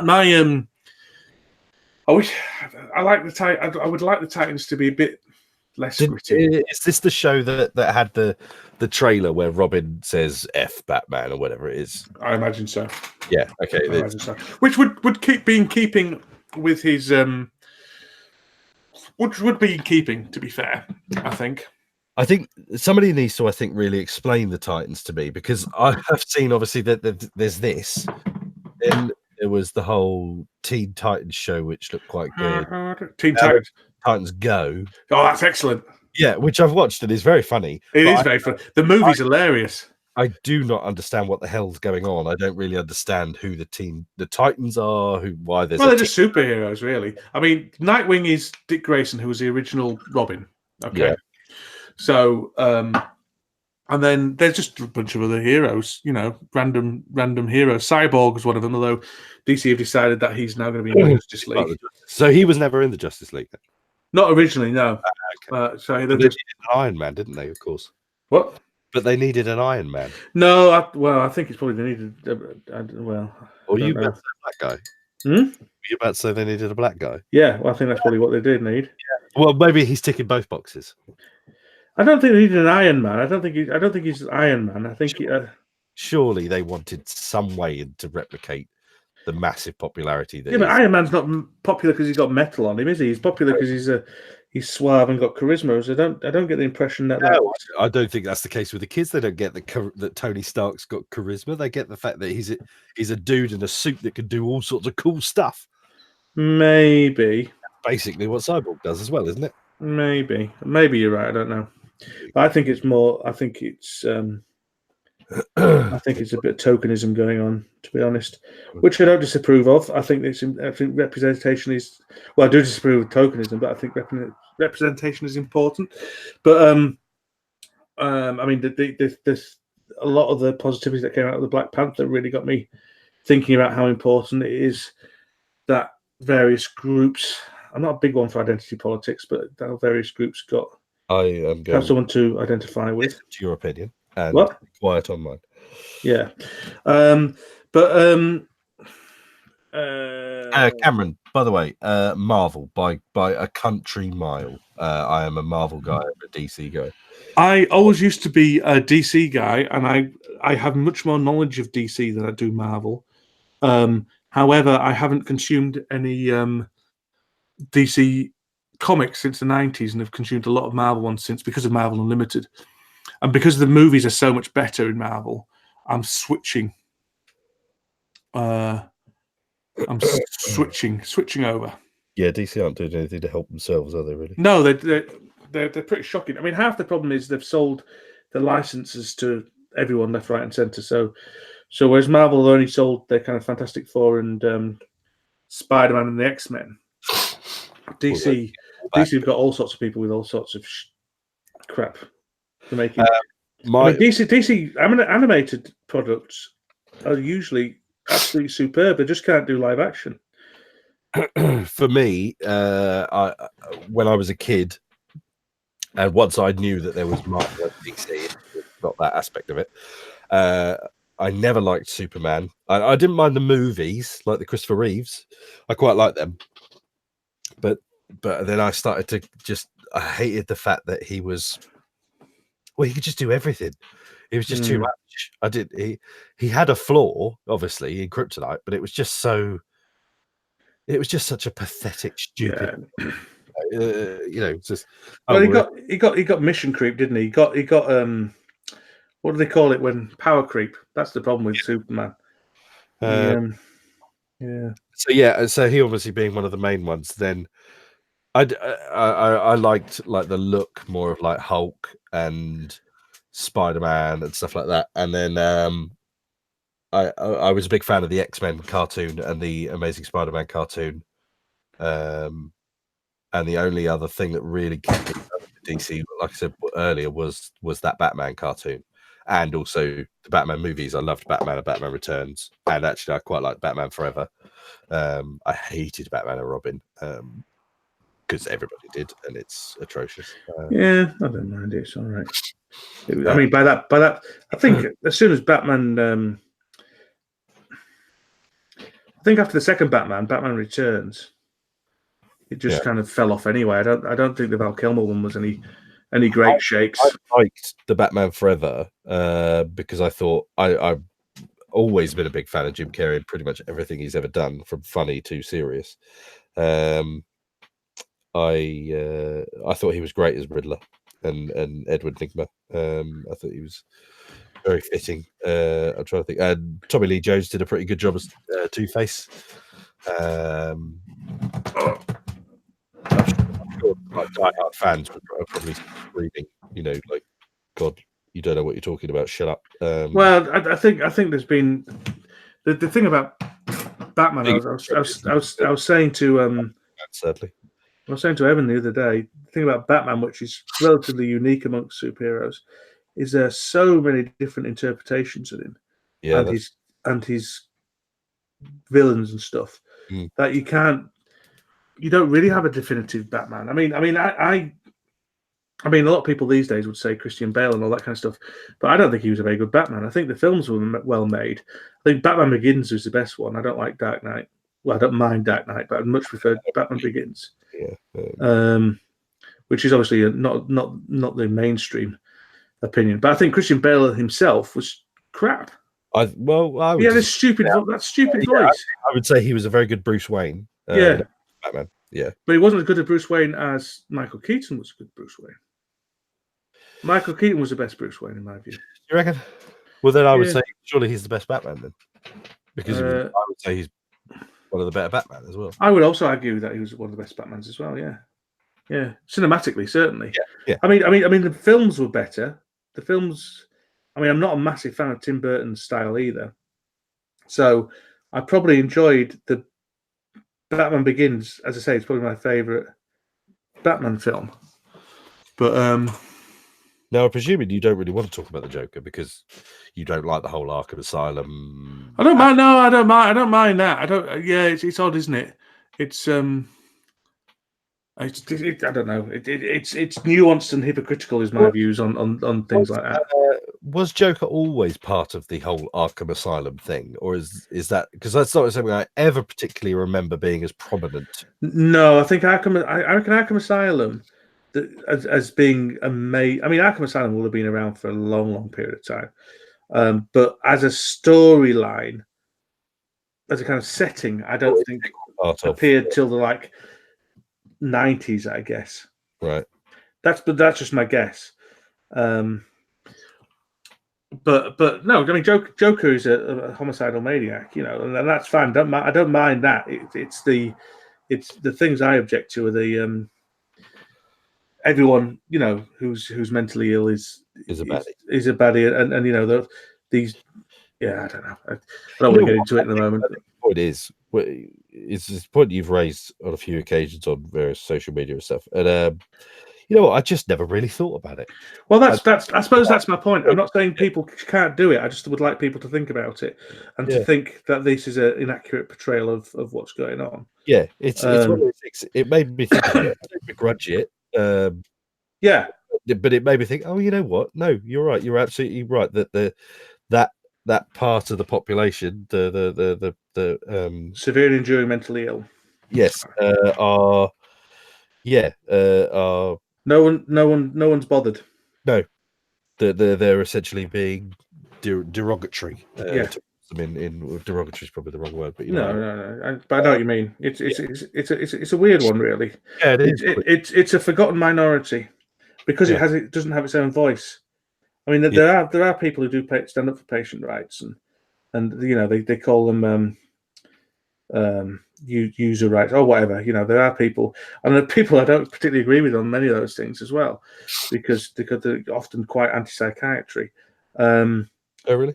Yeah, well, there's a big anti-psychiatry movement, which I do understand, but I've also Anti-psychiatry. Sorry, but you do have to define psychiatry for me then, just in well, like case. the kind of medical treatment of there's Oh, there's okay. there's people who would argue that the majority of mental illness is a societal construct, which it is to a certain extent, because But yeah, I mean, because you know different things are classed as different mental illnesses at different periods of time.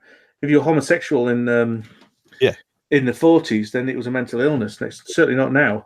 If you know, things come in and out. Society decides what's normal, and if you deviate from that, then you're mentally ill.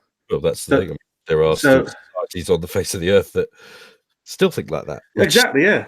Baffling, you know. And there's societies, there's cultures who believe that if you're hearing voices, then you are hearing spirits.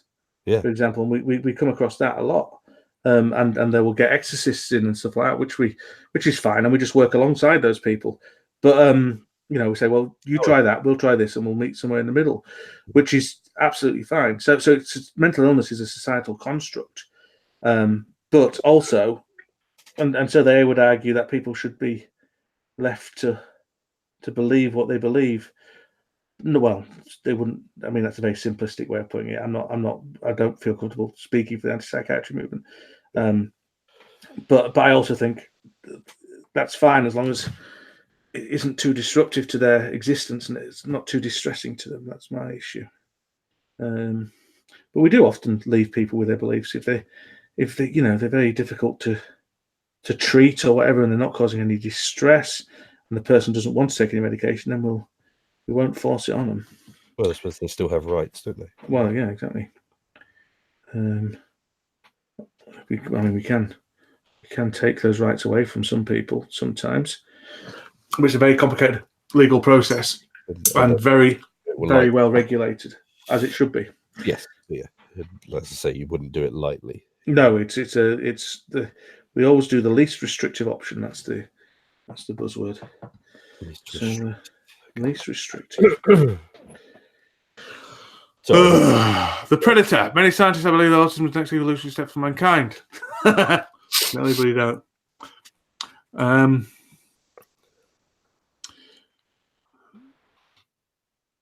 Yeah, Lucifer's from the Lucifer's from the DC universe. Lucifer is from Sandman.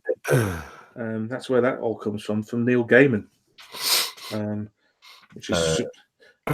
who I find a little bit up his own ass, to be honest. Neil Gaiman, although he's done some very good things. He came to Ely Cathedral to do like a book tour thing. They do them quite regularly in the cathedral, and his line was quite unbelievable. It stretched for many a mile. Yeah, he's a very popular gentleman. Yeah, that's interesting. So Cthulhu is the father of an autistic daughter, and he's saying that all he sees in films is idiot savants, autistic adults with superpowers. Yeah, that's such a common trope, isn't it? And that's such a rare thing to happen. But it's just something that's just got into the cultural mainstream. Yeah. It's interesting, isn't it? I mean,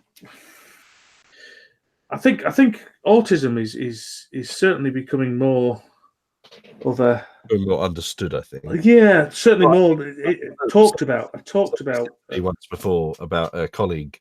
They were like, "Oh, I'm pretty sure they're on the autistic spectrum," and I was like, "Well, yes, I would agree with you, but I would also say that we're all on it somewhere." You know, yeah, it's just a case of that's a definition of spectrum, isn't it?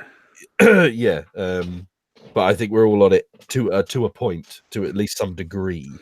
But it's just a case of to what degree. Oh no, it's me again. I was trying to fix something and now it's not worked. Oh man, it's a disaster. We nearly got to double digits of viewers. Stop doing things like that. I didn't. We're on 5 now. It's me, you, Cthulhu, We were on Cameron. I happened to look earlier. Well, we were on 9 earlier, yeah. Cameron said something. Oh, sorry, yeah. Jack Nicholson. Yes, he was a bloody good Joker, Cameron. I get why he might not be people's favourite, but I really like him. Yeah, he was good. I like Jack Nicholson, full stop. So, but if you can't handle the truth, I'm not sure about this. I don't know if I can. I might give up on her for a while. Go back to green. What's her face? Go back to Poison Ivy. Were you not enjoying Harley Quinn there? I just don't like. Well, she's all right. Just the next bit's gonna be hard, so I'm moving on. I've done the easy bits. Have you ever heard that phrase? I heard that in my last employment. Swallow your frog. Have you ever heard that? No, what's that? Do the thing you don't want to do. Yes, essentially get the crappy bit out of the way first. Yes, and then it's all Well, I'm already talking to you, so I can't do it anymore. You've any more crud already. Yeah, you've swallowed a toad. I swallowed a toad to catch. I am. I like where you're going with that. I'm looking forward to my. I've because I'm so much into painting at the moment. I've done foolish things like buy more miniatures, despite the fact I've got this. Me bloody buy some the other day.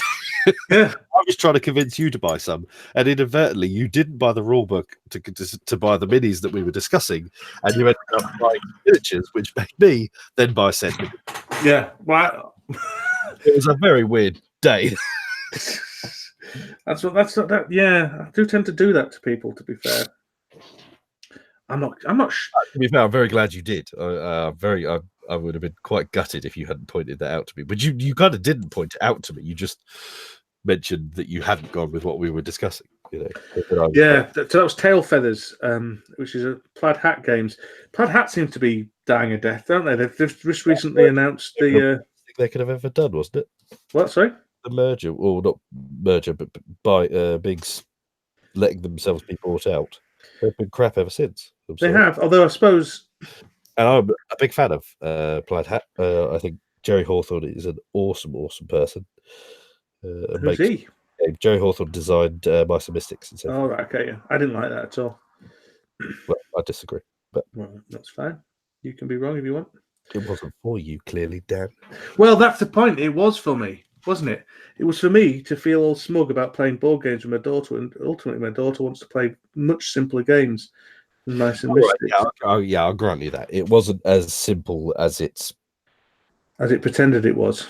And I would argue that Stuffed Fables is exactly the same. I would agree. Well, I've been on record of saying that. But that doesn't mean I don't enjoy the game. I like it. I like it. That's fine. I very much get immersed in a world, and I like the anthropomorphic world. You furry. Yeah, well, to be fair, that's actually the part that I absolutely can't stand, and I do stand. My ex-boss was massively obsessed by the furry world, not to the point of being one, to my knowledge, although my suspicions. If you're listening to this, Dan, I think you probably dressed as a rabbit. Just that was always my assumption.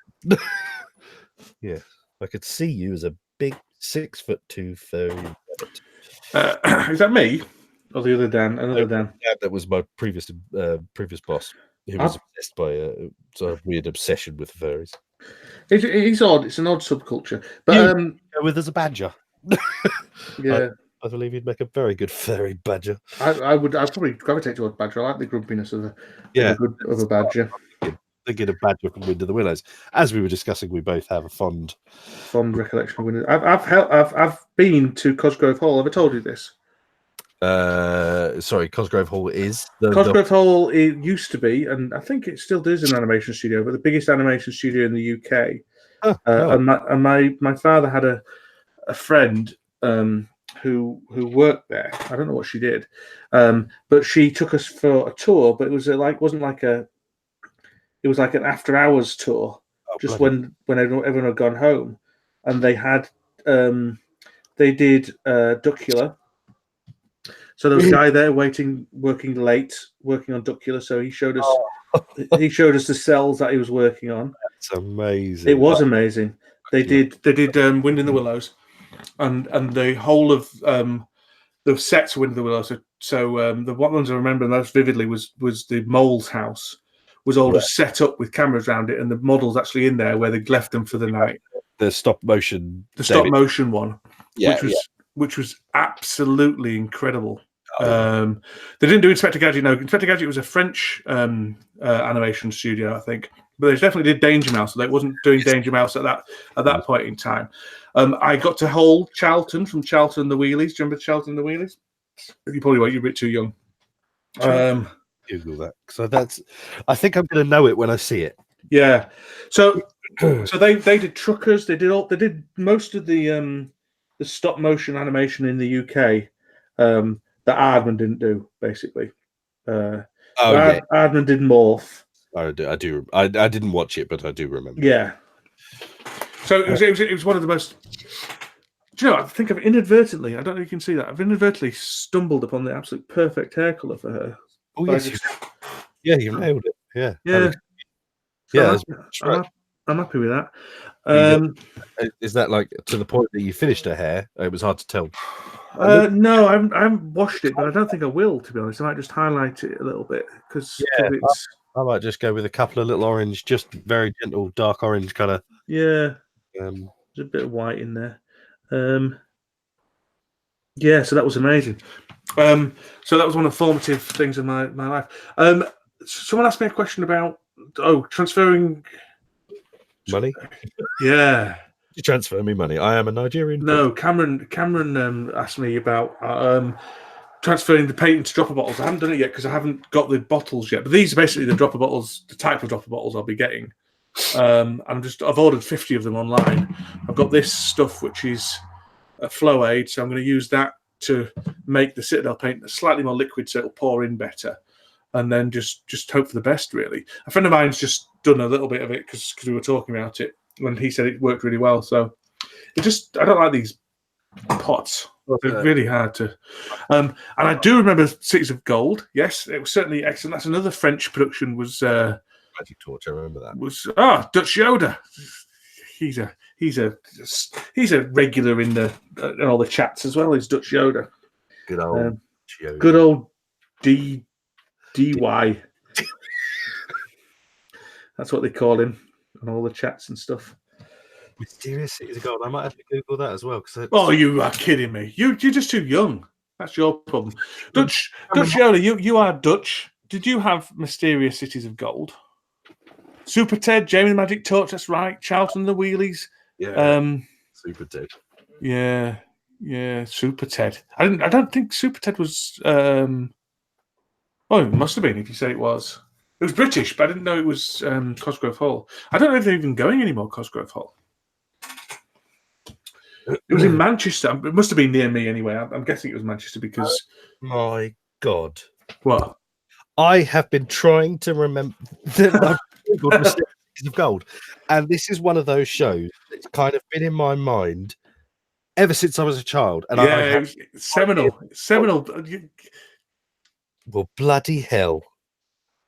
I have been trying to remember or stumble across that for decades. Really? Yeah. It's a common thing for people to talk about Mysterious Cities of Gold. There's another one that I equally can't remember, but I loved. I think it was a movie, and it was like an anime kind of look style thing, but it was about these kids that were cavemen. I remember I just remember a few little bits of it. One of them was like he eats this big chunk of watermelon, he kind of hoovers it up in this one big anime mouth go kind of thing, and then he fired all the seeds out like a machine gun. And it's just silly little things, that bits of it that are nuggets of it that I remember, and I have no idea what it was. But I have a very fond memories of little bits of it. I'm laughing at Cthulhu, who says in Charlton and the Wheelies, the magic book owned by the witch who had a German accent and was meant to have a pentagram on it, but the model maker didn't know what that was. So someone told him it was a star of triangles, and I got there before he said, but it was a Star of David. It's like, oh, that's not good. That's not appropriate. Oh, I'm pleased with her. I don't know if I'll just I've watched her. I don't know if I can be bothered highlighting her. The thing is, these are all meant to be tabletop quality, so I don't need to go too mad on them. I've just very much highlighted Nightwing's crotch. Oh dear. You played outside as a kid. That's disgraceful, Dutch. I did that too. What kind of Mum kicked me out. No. I'm trying to tell. You won't be quite well. Yeah, actually, you will be there.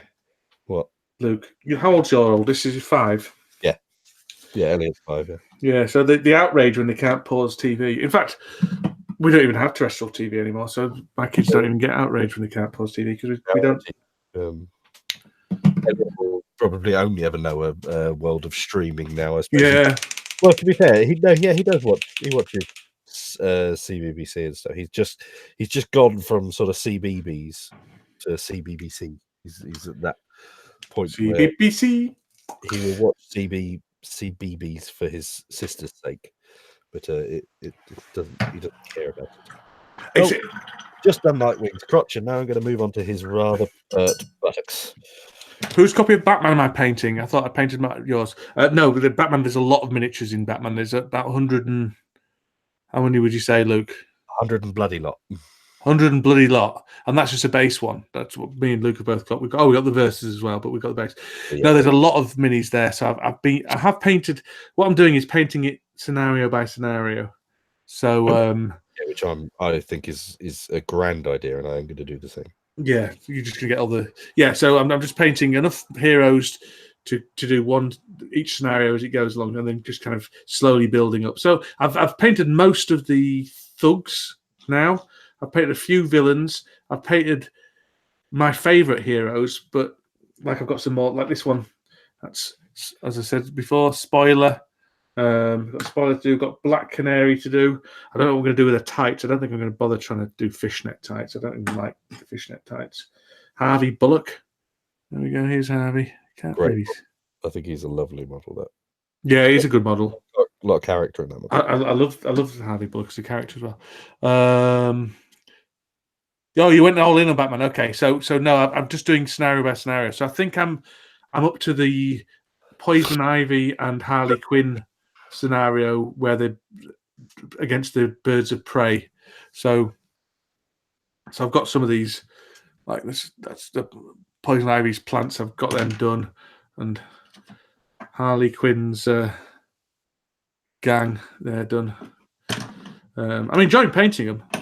I am enjoying painting them. I don't leave the base white. No, I'm just going to do all the bases at the same time, basically. So once I've finished these 2 models, I've got, look, I'll show you. I've got all these models here. I can't be showing you, but I've got loads of models that have kind of come off the production line. So I'll do all the paint at the same time because I'm going to paint them, then I wash them, then I do a dry brush over them. So if I do it all at the same time, it's just quicker, I suppose. I agree, Cameron. Harvey Bullock in Gotham is very good, and that's really kind of how I know Harvey Bullock. I don't know who he is really in any other sense. He was in the. I think he was mainly introduced, or it certainly feels like he was introduced to me anyway in the Batman Animated Adventures. Oh yeah, probably. If I go back and watch it, I'll probably go, "Oh, of course, yes, that is Harvey Bullock," but I didn't. Yeah, but he's ace he's ace. I love that kind of. Well, I don't know if it's going to continue, but that character arc of him being bitter and cynical and twisted, but actually being a really it will be because that's how he is in the comics. I think being a good guy underneath it all, basically. Yeah, kind of. A little bit corrupt, but heart's in the right place type thing. Yeah. Time we're on. I think we should wrap up soon, Luke. We've been at it for 2 hours. Not night now. I'm just saying soon. Yeah. Got kids board game club in the morning. Oh, of course you have. Yes, it's still going well. Yeah, it's dropping off a little bit. The attendance has started to drop off a bit. What I'm going to try and do is. What sort of? Because you were up at the 30s and 40s, weren't you? Yeah, well, we were at 50, 55 at one point, which is incredible. I mean, that includes parents, but still. Still, It's a lot of people. It was really, really vibrant as well. And now we're down to kind of the low 40s, which is still impressive yeah. for a board game club. But what I'm going to do is I'm going to apply for some community grants Oh yeah. to get some leaflets printed to put in local primary schools. Because what I don't want to do is just people who are already board gamers to come with their kids. I mean, I'm more than happy for people who are already board gamers with their kids to come. But I'd love to get families gaming together, not to convert into bloody board games or anything like that, but just because it's a fun activity. You know what I mean? Yeah. I've got no interest in Evangelist. being an evangelist, as I've said before, but I would like, it's nice to have kids having fun and be in a room where loads of kids are really excited about the thing they're doing. So, so I'm going to. I'd also like to give opportunity to because it's an opportunity to play quite expensive board games for free. It means that people who are perhaps from slightly less advantaged backgrounds can come along and play these games. So so I'm gonna apply for some local grants. I think I probably need about 400 quid to get the leaflets designed and printed. Right. And then, but I'm going to ask for 1,000 from various places, or total of 1,000, so I can get. Because the other thing I'm doing is I'm using all my board games So you would obviously as the library, which is absolutely fine. I don't mind them being wrecked and stuff, but they will eventually get wrecked because they're kids, and I don't want to have to pay to replace them myself. So I'm going to try and get an actual official board game library for it. I don't know if it'll work. These days, community grants aren't as easy to come by as they used to be. But yeah. Okay, while the country that made Inspector Gadget was French, they started American arm and Inspector Gadget came out American office. That's interesting. Is this something you know? We could ask the poet laureate to visit the club. Yeah, he lives in Honfirth, I think, these days, or near Honfirth. Could tell you to bugger off to. Might do. I don't know if he's a big board gamer. Could ask Patrick Stewart to come. He's a big supporter of the town. Is he? I think, yeah, massive supporter of Huddersfield. Yes, I thought that was like one of those kind of no, he buggered off years ago and never looked back. No, he was the chancellor of the university for a long time. He attends loads of home games at Huddersfield Town Football Club. Oh, cool. He's a very big supporter of Huddersfield. He's Mr. Patrick Stewart. No, I don't need celebrities. I just want some more people to come along. So I think I'll talk to the local paper about it, and as I say, I could do a half-assed leaflet and stuff, but I fancy a nice one. And Gary King. I mean, to be honest, he offered to do it for free, but I don't want to do that. I want to, because this is his living. And if I can get a community grant to do it, then it'd be more appropriate to pay someone to do a professional, a logo, and one we can use on Facebook groups and on social medias and on the socials. So yeah, so I'll get Gary to do that if I can get some money, and then get some leaflets printed out. Be good. D'Artagnan and the Musket Hounds. Well, that's what I thought. Cthulhu favorites. God, I love that show. D'Artagnan. Well, I think that was the same. I think the BBC must have had this deal with this animation studio. Because there was D'Artagnan, there was Belle and Sebastian. Oh yeah, but yeah. Wow. God, there was D'Artagnan, Phileas Fogg around the world in. I love that too. 80 days. And all very similar style, it felt like. It was very French. Belle and Sebastian was incredibly French, wasn't it? Yeah. Well, so was D'Artagnan. Well, yes, obviously. All for one and one for all. Musket hounds are always ready. One for all and all for one. Helping everybody. Oh, sorry. All for one. Oh, we've got 9 people now. Attracted by my singing of the Musket Hounds theme tune. I knew Mum and Dad would join in soon. Yeah. If anyone wants a theme tune singing, then leave it in the comments, and Luke and I will do a rendition. Although it's quite hard to sing because of the delay with somebody else. I've tried that before as well. It's not easy to sing along with people. Do you mean Defenders of the Planet? Is it like Captain Planet, Cameron? Captain Planet, he's a hero. He'll take the illusion down to 0. Oh, Ulysses 20. Ulysses, soaring through all the galaxies.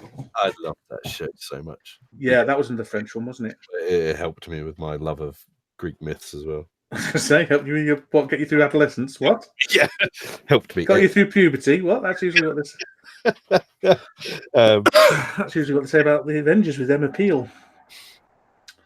Search of Earth flying into the night. Ulysses.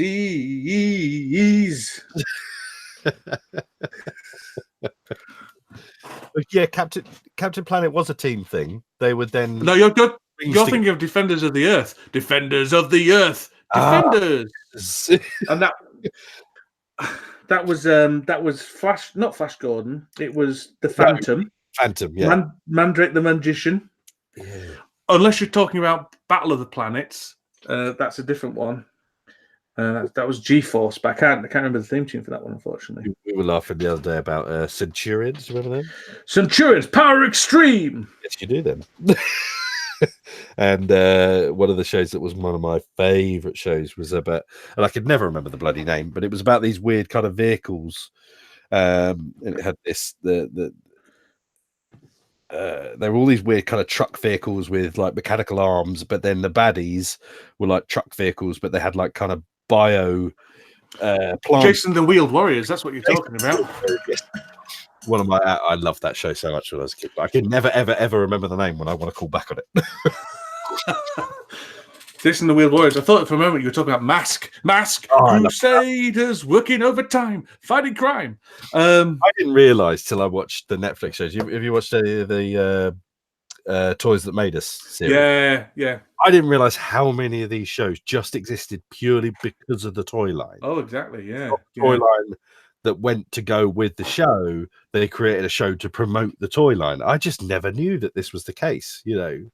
The one you're talking about is Battle of the Planets, Cameron, with Tiny and Zelda was the baddie, and the big reveal that was a woman.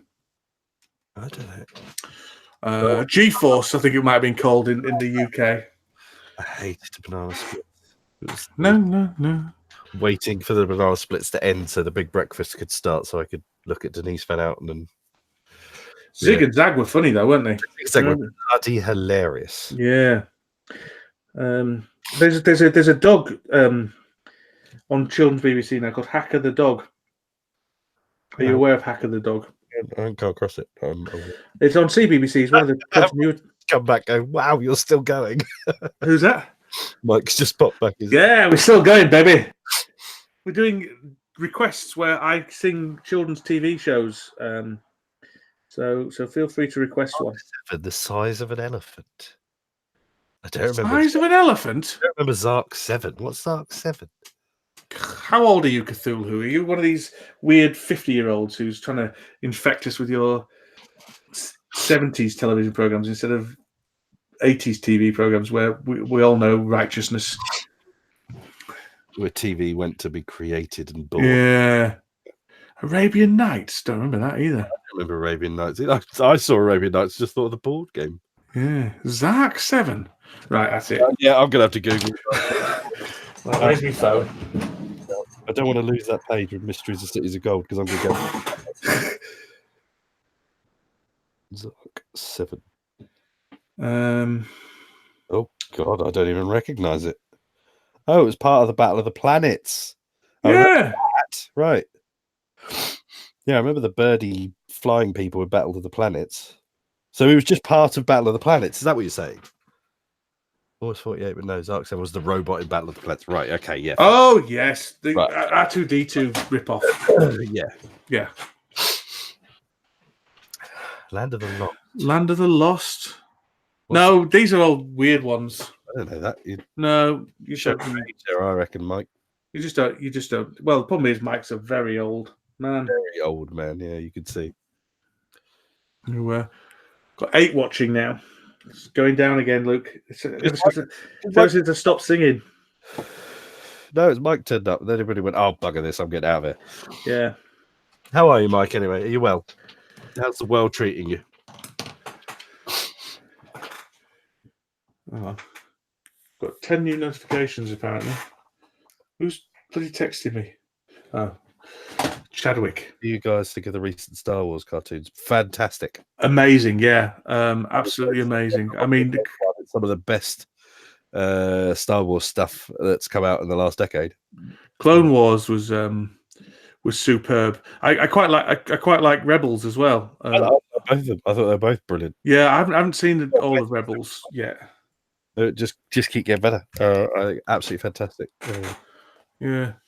No, I think they've done an amazing job with extended Captain Stingray. Troy, was it Troy? What was the Captain of Stingray called the other week? We went. Oh god, yeah, I could do it. And he's the Stingray, ironically, which is arguably probably the worst of the lot.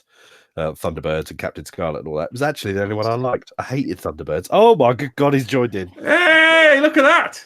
Right, can you hear me? Yes, we can hear you. Okay, because I'm just using the microphone for my laptop. Oh, we can hear you loud and clear, sir. Hey, look at that! Oh, well, can you hear me? Yes, we can hear you. Okay, because I'm just using the microphone for my laptop. He's such a bloody amateur. This isn't good. I'm getting a lag. I'm gonna break off and come back. Okay. Troy Tempest. I knew I was right. I always am. People should just believe me. Yes, I'm with you there, Cameron. Although I'd say they ended it very well. I haven't seen the end. I think I stopped watching after not purposefully, but I think I just didn't have access to whatever service it was on. Oh, you're talking about Mike being horrifically unprofessional. Yeah, there was quite an echo. He's coming back though, unfortunately. I finished a Nightwing. I've got to do a little bit more to his base. But, see, I told you it's quick. Do you know why it's so quick? Because there's bugger all to it. It's because the good thing about the Batman miniatures is there's only like 3 colours on them. Well, there's 2 on this fella, but yeah, okay. 3. No, because black and grey are shades, mate. They're not. What are you talking about? Grayscale, black to white, is a shade. It is not a colour. For fuck's sake. I know that's horrifically pretentious, but I'm going to go with it because you're wrong anyway. I'm very rarely pretentious. God, I'd love. I just saw that video up close and how badly out of focus that Nightwing thing is. Yeah, I mean, I don't think it's a massive problem. I'm just quite impressed with how well my internet's doing compared to how badly it normally does. Yeah. From what I can see, it's behind the chat window, but from what I could see, it's coming out all right. Both our videos. Yeah, it's all good. It's all good. So what colour is Nightwing's face exactly? It's skin tone. Skin colour. Yeah, that is one of the 2 colours on Nightwing, Cameron. His flesh. He's claiming that black isn't a colour, whereas it clearly is. I've just been technically correct about it. Well, you're not, because for a start, it isn't black. Back again. He's back. This is. I don't think this is working. I'm getting all kinds of. It's because you've got your YouTube sound on, you idiot. I was trying to tell you. You've never done this before, Mike. Yeah, I got it now. How's your day been? It's been good.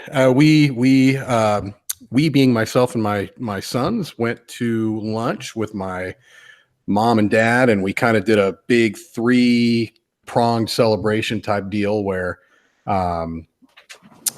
it was kind of celebrating Mother's Day, and also both of my boys' birthdays are within the next month.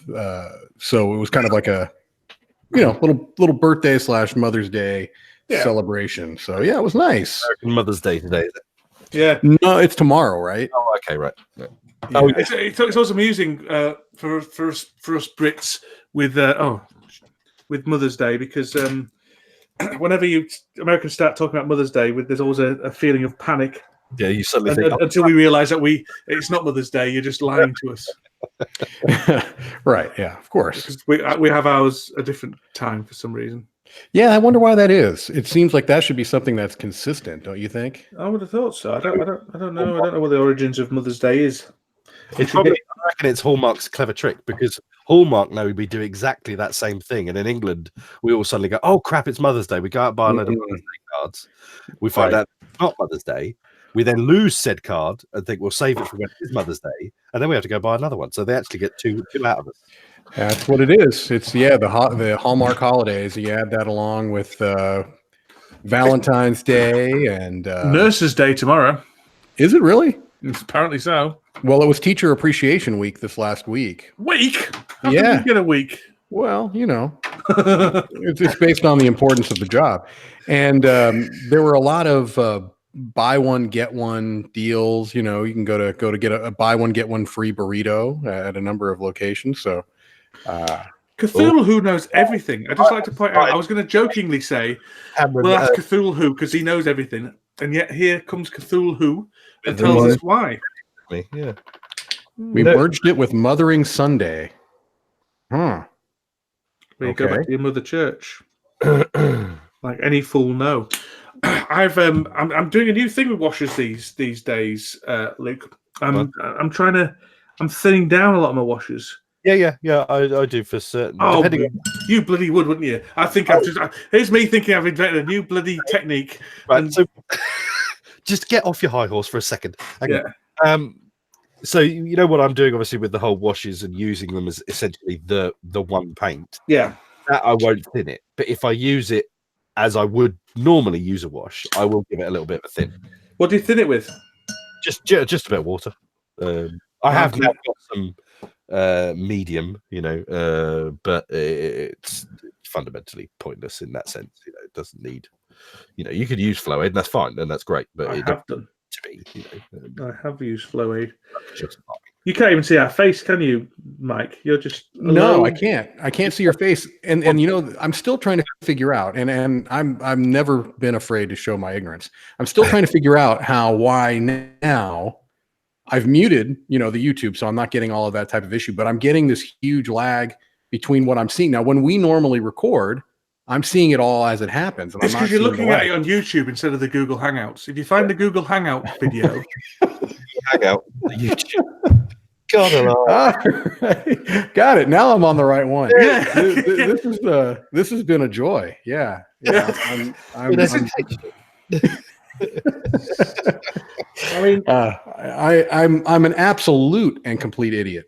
So you really are only doing 3 colors on that. I am, yeah. That's impressive. No, because there's black. That's not color. Oh, that's right. I was seeing that's the absence of color, or exactly. Yeah. Black's a clever man. You're talking bollocks. You're both talking bollocks. And Cthulhu had asked where my paints are, and my paints are at the store where they belong, because I don't feel like I've got. Now, look, I think, could I do what you're doing? I mean, I suppose. Doing, trust me. But I don't know. I just, for some reason, it really, really intimidates me, and I'm afraid to start something that I know I'm not going to be willing to. You know what I mean? Well, I think unless you can find someone else's paints to have a go with, there's absolutely no point if you think you're not going to enjoy it. I mean, I find it incredibly relaxing. Mm-hmm. But as we said before, I think, but it's an expensive hobby to get into if you're not going to carry on with it.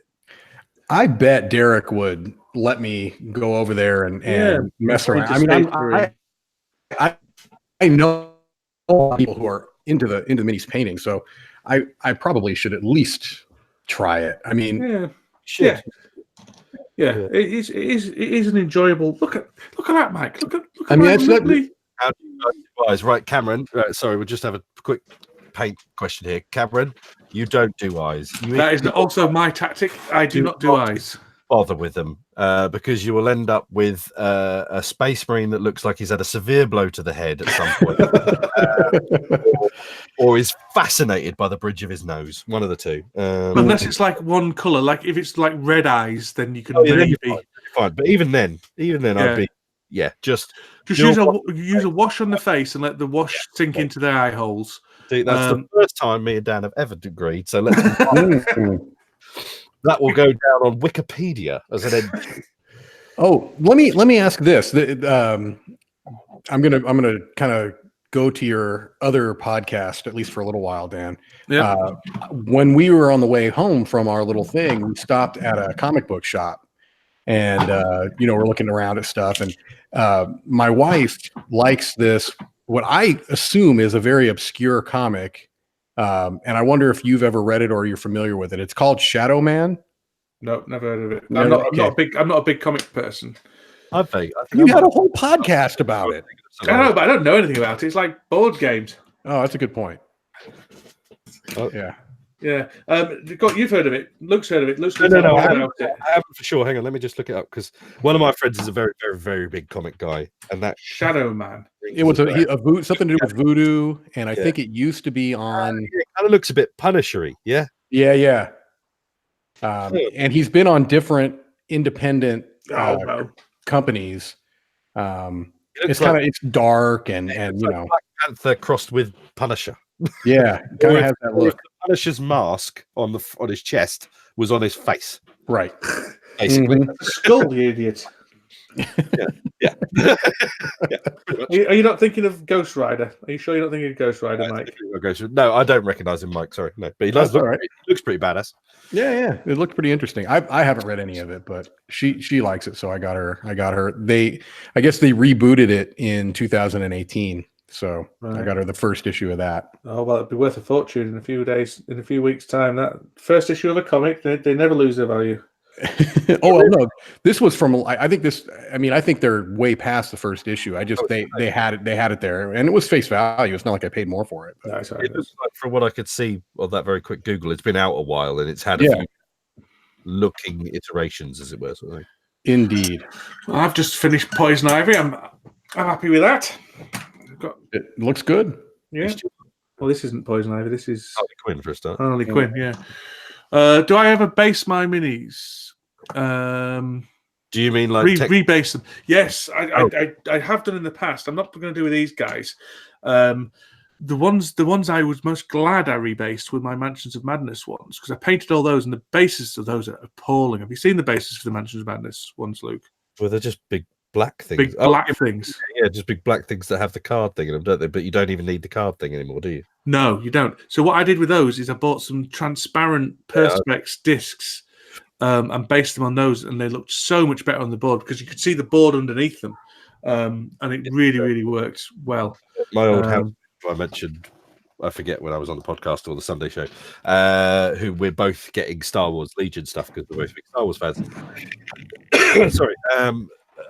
I bought us acrylic bases for that because I kept saying, whether we can play Hoth, are we going to play on Endor, are we going to play on Tatooine and stuff. Yeah. Made it so we can pick whatever table we like, and the minis still don't look stupid. Yeah, that's a good idea. I have on an icy world with a grass tufts around their feet. I've rebased some of my people. Hang on a second. Obviously, that's not rebasing. That's just buying an alternate base. It's not taking it off a base to put it on. This is an old mini, but this is one of my Frostgrave dudes, and I rebased him on that. That was a base that I bought that already had those kind of rocks and things. Yeah. There. So I did that one. I had a Khorne demon army, and I bought like resin lava bases, like with lava flow and stuff. They look great, if I do say so myself. Yeah. Look at this guy. Look at this guy. Hang on. Wow. Oh, it's the thing. Van Grimm. What's that mini from? Marvel Miniatures game. It's amazing. Oh yeah. You can't buy it anymore. No, you can't. They're bloody expensive. I've got a few of them. Yeah, they're very good. It's a great game. I am Groot. Groot. You wonder how much money Vin Diesel gets paid to do that? I'll bet. Uh, It's got to be a decent whack. I mean, he's Vin Diesel. Well, to be fair, he's got all that Fast and Furious money. He doesn't need money. Oh yeah, yeah, it's interesting. Well, the lady who plays there's Rocky. Look, I'll stop showing you my models now.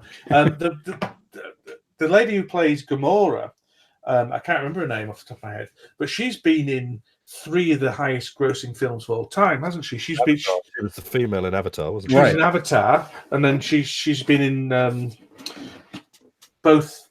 Whatever it is, Infinity Wars. I don't know if there's another one she's been in as well, but yeah, she's. Yeah, why can't I think of her name?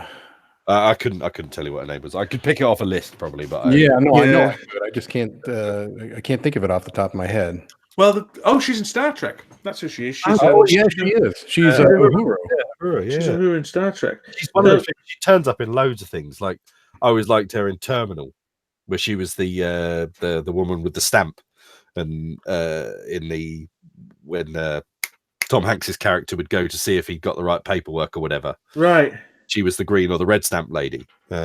She's been in so many movies, you know. Very good. She's like the modern Michael Caine, like the modern Al Leong.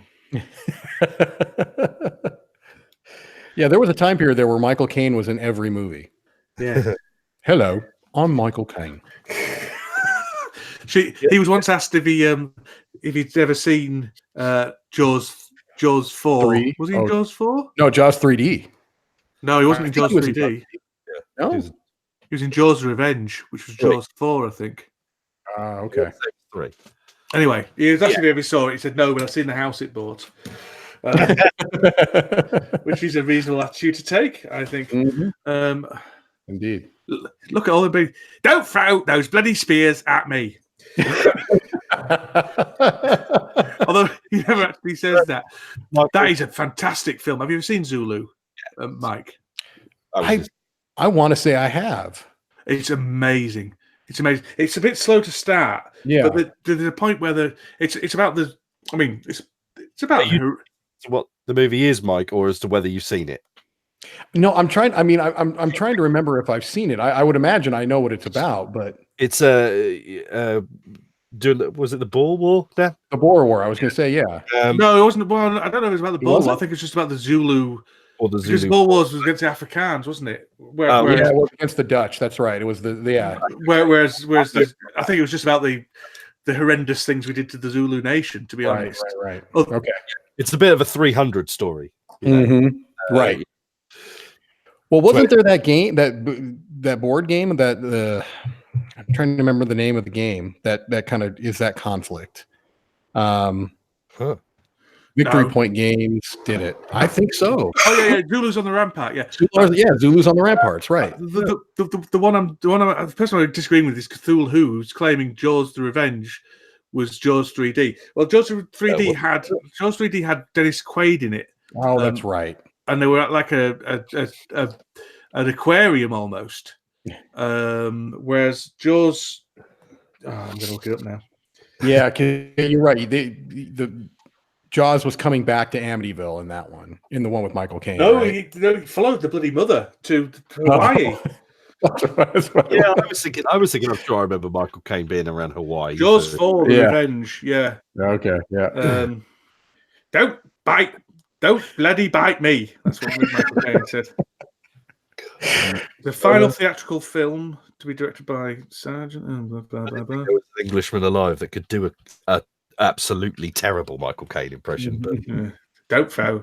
Found one. How are they supposed to blow the bloody doors off? Yeah, Bahamas. He followed it to. Okay. Bahamas. Yeah. Yeah. No. I don't think he's ever been better than he was in Dirty Rotten Scoundrel. It's a classic. Well, he wasn't particularly Michael Caine in Zulu, was he? He played an upper class Englishman in Zulu. But God, that's a good film. Yeah, it is. Well, it's a classic. Absolute classic. I could watch it again now.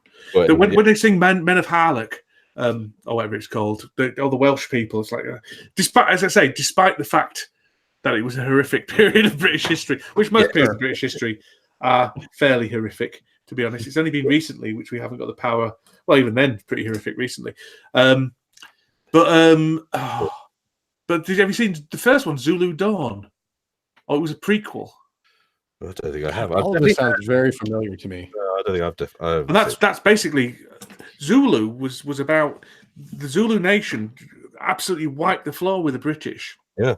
And then the Zulus from Zulu were like a side force that got fed up because they didn't have anyone to attack, and all their comrades were winning this massive victory somewhere else. So they thought, let's attack this farm. So in actual fact, the British had a massive defeat in that particular conflict. Although obviously will have killed the Zulus. Yeah, that was like very much an anomaly. That one particular battle. Yeah. But Zulu Dawn was rubbish. Wasn't half as good. But the Zulus won in that one. So there you go. But that's not why it was rubbish. It was rubbish because it was just didn't have Michael Caine saying, "Don't throw those bloody spears at me." That was the best bit. Yeah, he was no Dudley Moore. He was no Dudley Moore. Did he ever do Dudley Moore? What did you say? Did he ever do a film with Dudley Moore? He must have done.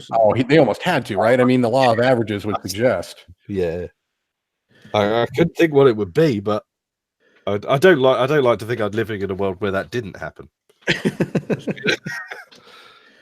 Hitting a caught between the moon and New York City. This looks like this. Dudley Moore. Yeah. Dudley Moore. Michael Caine. My name is Michael Caine. My name is Michael Caine. You're better than I am. Lost Dudley Moore was. Okay, let's see here. This movie, The Wrong Box, keeps coming up. Let's see. It has Michael Caine, clearly. And it has Dudley Moore. Well, I've never seen it, though. No, Well, listen. Also in this film is Peter Sellers. Very good. It's a Victorian comedy, Victorian London comedy. I don't think it can't be very good because 1966, based on an 1889 novel. Well, there you go. I want you to reenact it now. Find the script. And Okay. read it to us in your dulcet tones. Okay, here we go. My name. I'm Michael Caine. It's impressive better than yours, Dad. It is. I fully admit to this. How come when Mike Delisio comes on, we suddenly get into the double numbers? No, I noticed that as well. I mean, let's look at the independent variable, shall we? Oh, we did just drop one. I glanced at it; it was 11. As you said that, it went to 10. I think it's because my singing attracts them. My singing brings all the boys to the yard. Yes, I missed your singing. Yeah. I've been singing theme tunes. So you don't remember? Do you remember Sid and Marty Krofft Power Hour with H.R. Puff and stuff? And no, it never came to the UK. That you're kidding. Oh, I can't think what you're referring to. No. you really need to look this up. Land of the Lost with the Slee Stacks, and then H.R. Puff and stuff was. I mean, all of these shows were like a large hallucinogenic drug experience. They were all very, very psychedelic and just odd, but they definitely made a big impact on my childhood. God, that face of Harley Quinn's rubbish. Look at that. You see it? Can't really see it very well. That's probably a good thing. No, I'm not happy with that at all. I'm going to leave it there for a minute. No, I think you're talking rubbish. I don't believe it's all true. Benedict Davey. Australia's just woken up. That's maybe why we got 10 viewers instead of 4. Australia's just thrown itself into the hellhole that is Dan's place. Okay. Well, I do remember Land of the Giants and Time Tunnel. Yeah. On channel, they definitely were on Channel 4. Cthulhu. Land of the Giants, I remember watching on a black and white TV while having a Sunday roast. Yeah, it was about that time actually. It definitely was on a Sunday. That's a very English thing. The Sunday roast. It's also an Australian thing. Oh, is it really? You racist. No, how is that racist? All right, ignorant. Yeah, well, ignorant, clearly, but you ignorant racist. Yeah, I don't understand really. To be fair, you don't have anything like that on a Sunday. I mean, that Not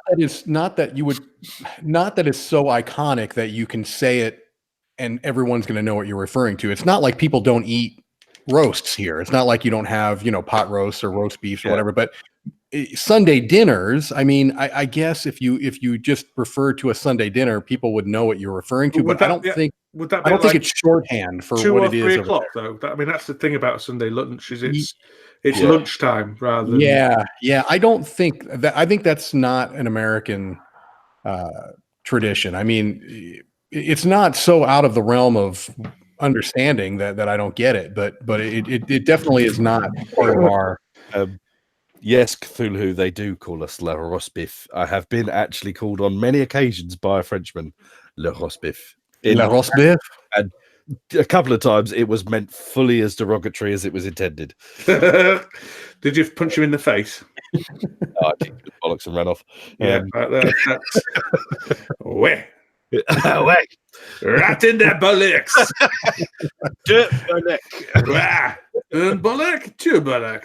Yeah, all right. I'm actually going to ask, Cthulhu, the sweet potatoes with marshmallows on the top. Please, Mike. Yeah. Some sort of credible explanation for this monstrosity. Well, first of all, I'm not a big fan of. Now, here's the thing. When I grew up, it was yams. Okay. It was yams, and you would, and a lot of times they would put brown sugar and marshmallows over the top. Look, I just like to point out. Look at Clayface's sweet ass. He's look at Clayface. He's got right, okay, carry on. Look at his cheeks. Yeah, he's well defined. Yeah. And you're going with gusto in that area. I am. Look at that. It's kind of an unfortunate color choice too. So the yams with brown sugar and marshmallows was never my jam. I was not a big fan. But there's this whole thing of what's the difference between a yam and a sweet potato, and I guess there is a difference. One is more pretty sweet and orange, and there's a coloration difference. But I was never much of a. It's only actually later in life, here recently, that I've gotten to the point where I realized that maybe I do like sweet potatoes somewhat. But I don't have a good explanation because I've never found them appealing. But I also don't find a lot of what is traditionally Thanksgiving all that appealing. I mean, turkey is okay. Mashed potatoes I can get down with. Cranberry sauce, no interest, no need for that. Pumpkin pie, the first bite is okay, and then I want nothing else to do with it. We have, I don't know if it's a Thanksgiving thing, because our Christmas dinner is essentially your Thanksgiving dinner. Okay. Same thing. But do you have in America a thing called bread sauce that you would have with turkey dinner? Bread sauce? Yeah. Just get a slice of bread and put water on it, and then essentially the odds. Well, milk is made with onion and some a little bit of stock and bay leaf and stuff that's slightly flavored. Yeah, and you essentially would turn bread into what looks like a sort of porridgey. We don't really have that up here, Luke. That's not something. No, I don't know. It's not a Yorkshire thing, but basically a way of turning dry turkey into something vaguely chewable. Okay, gravy. No, yeah, we use gravy. I mean that's yes, but I have an odd affinity to bread sauce. It's one of those things that you look at and you think, why on earth have we got this? It's essentially nothing, but it's very, very comforting. Do you know what I'm most intrigued and looking forward to finding out? I've been ignorant about it as far as like UK food goes. Is there something about the idea of custards and puddings that I find so like? I just like the word custard. Honestly, it's like a textural like because to me, pudding is not a very big thing over here. Custard isn't a very big thing over here. But if there's anything that includes custard or pudding, I want a part of it. When you say pudding, what do you mean? Because pudding, to me and Dan, although we can use it referencing a specific thing, pudding is just the bit you have at the end of a meal, and you could say dessert just as easy. Okay. So you saying pudding and meaning a specific sort of dish.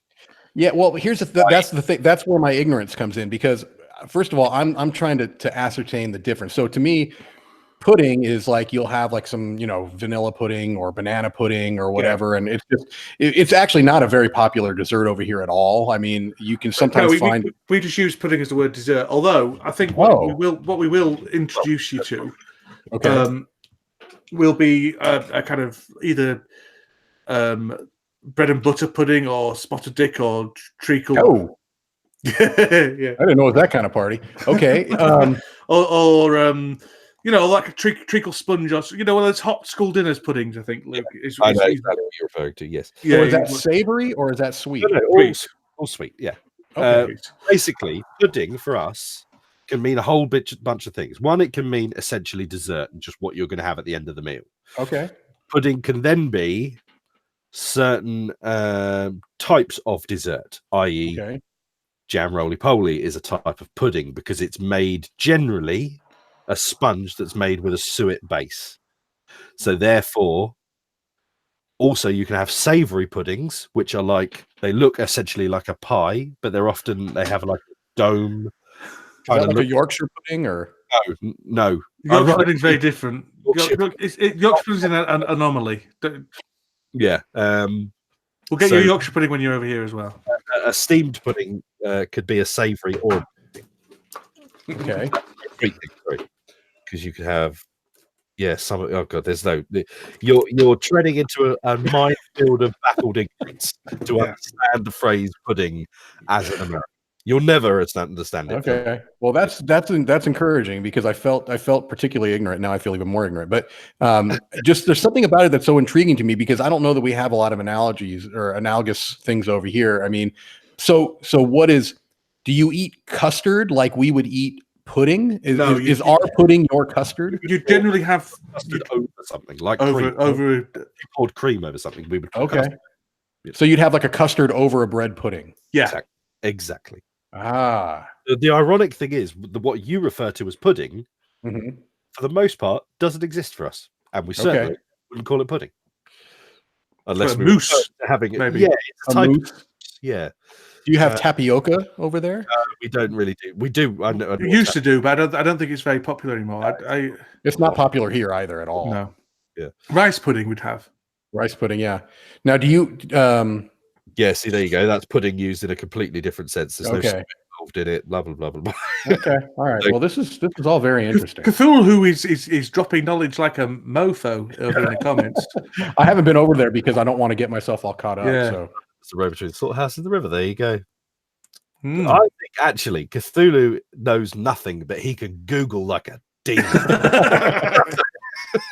That could well be the case as well. Essentially, the Flash when it comes to Google. I'm obviously getting very lazy because I can't work out if I can't be bothered doing anything more on Harley either. Because you've got to 3 colors, and now you're just like, oh no, I must stop because I've said that this is what the case is. Yeah. What would Michael Caine do? No, I think I'm gonna give her a wash. I'm gonna give her a wash at the very least. Right, move over, Clayface. You've been base coated now. Mike, you ever do dare to take the plunge into painting? What would you like to paint most, other than Scythe? Let's see. I probably would like to paint. Well, I'm trying to think of my minis games right now. I would like to paint Rising Sun. Yeah, good I would like to paint Cthulhu Wars. Cthulhu. Did you see my video on painting Cthulhu Wars? No, you made a video for that? Yeah, I'll dig it out for you. I did a joint video with Rob Oren. Is that right? Yeah. Good. Okay. Yeah. I could check that out. It was on a Dice Tale thing, but I'll. I'm sure it's still there. Yeah, I know, but Board Game Breakfast is very hard to find. Oh, these were Board Game Breakfast segments. Yeah, we did a joint one. He did one, and I did one. He might have uploaded onto his channel. Maybe. I will. I know where mine is. I'll pop it in a Dropbox for you. He doesn't do any Dice Tale stuff, does he? I haven't seen him for ages. He's now working for Board Game Geek. Oh, is he? Yep. I think we actually discussed this. I think I knew that. But Yeah. Yeah, I have some other minis games, but those are the ones that popped to mind right away. I wouldn't mind doing the rest of the Heroes of Land, Air, and Sea. I got the little heroes came pre-painted, but the Land, Air, and Sea didn't. the serfs and the warriors didn't. I really want to play that game. I adore that game. I hope to play it at the UK Games Expo. Well, see if you can find Richard. I don't know if Richard's going, but tell him to bring his copy down. He'll like that. He'll love that. If he gets trying to bring all 3 gigantic boxes. Who's Richard? But not Wizard. We're not wizards. Yeah. Richard. I forget you're not in with the in crowd sometimes. That's right. Hey, I'm more in with an inner crowd than you. So I know the same people you know. Rob Oren is coming to UK Games Expo 2020. Is he really? That'd be nice. That's interesting. Oh, that's nice. Do you hang around Rob's channel, Dutch Yoda? Are you a Robophile? I do like him. He was another man who's been. Him and Berkey were incredibly kind to me. Dice Tower Con the first time I went. I made my trip almost, I would say, between him and Berkey. He gave me a copy of Cthulhu Wars, did Rob? Yeah, that's right. You told me. Yeah, I remember you telling me about that. It's incredible considering how expensive that game is. Yes, indeed. Hello. He is a generous fellow. Like a genuine nice guy. I've Yeah. always liked him when he appeared on the live stuff. Yeah. He's a good painter as well. He's very quick. Gentle giant. He is. I don't know. He's a mammoth of a man, though, isn't he? He's huge. He is huge. Biceps the size of my thighs, and I've got big thighs. Yeah. Your thighs are ginormous. Well, thank you. Thunder thighs, we call you, behind your back. I didn't wear that miniskirt just for my comfort. He's omnipresent. Yeah. What do you do for a living, Dutch Yoda? Are you YouTube's content? YouTube Dutch Yoda. YouTube's Dutch Yoda. What for a living do you do? You should be asking him all of these questions. Yoda sounds like a euphemism to me. Dutch Yoda. What do you think it is? We can't do that. We can't do that. That will not end well. You should have heard the things we said. We're doing nearly 3 hours now. That's true. I'm sure there's been a lot of stuff. We've been pretty well behaved, actually. A web developer he is. So he works at home, he does. Nice. I suspect as much I did. Hello. Michael Caine, my name is. Throw spears not bloody at me. Don't throw those bloody spears at me. God, it gets worse every time he does it. Don't throw. Only 2 colors you need on all of these Batman models. The best thing about Batman models is you only need 3 colors. That's another good Michael Caine quote. That's an iconic famous one, Michael that is. Caine line.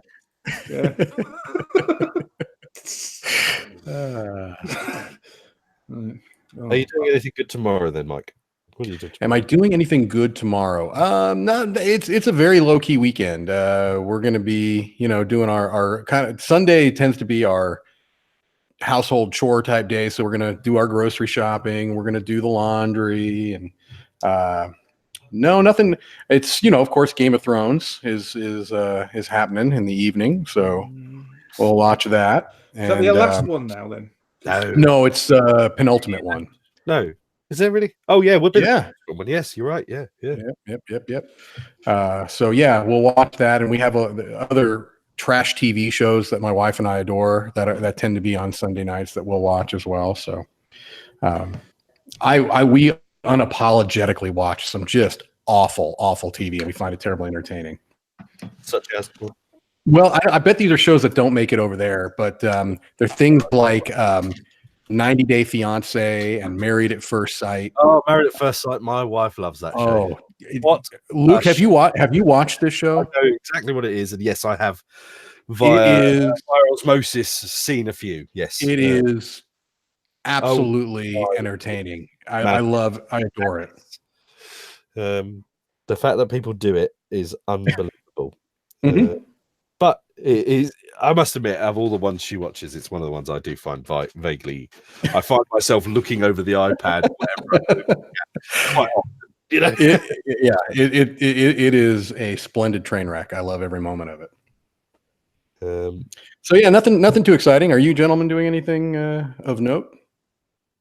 I'm having a day out with a family, and I think my parents are coming. We're going to a National Trust venue of some sort. National Trust. I don't want to see what that is, Mike.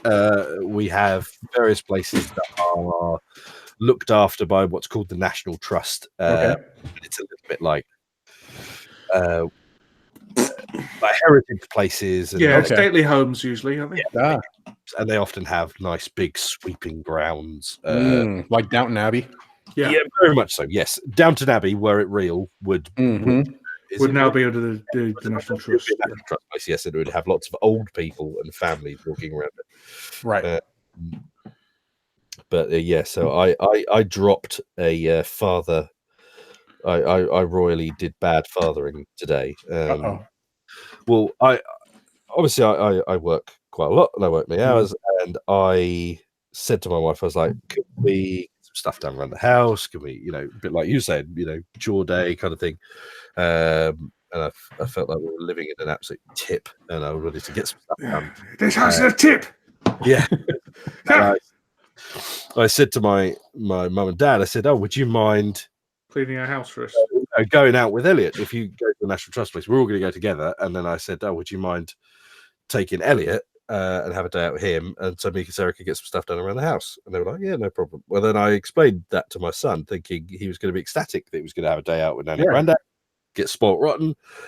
Absolutely not the case. The fact that he wasn't out with me and he wasn't going to spend the day with me. Oh dear, was rough. Mortified, and I felt so horrifically guilty that obviously I changed my mind, because I didn't even realize, to be honest, that I don't even think we'd said that we were going out as a family, and I changed my mind or anything. It was right.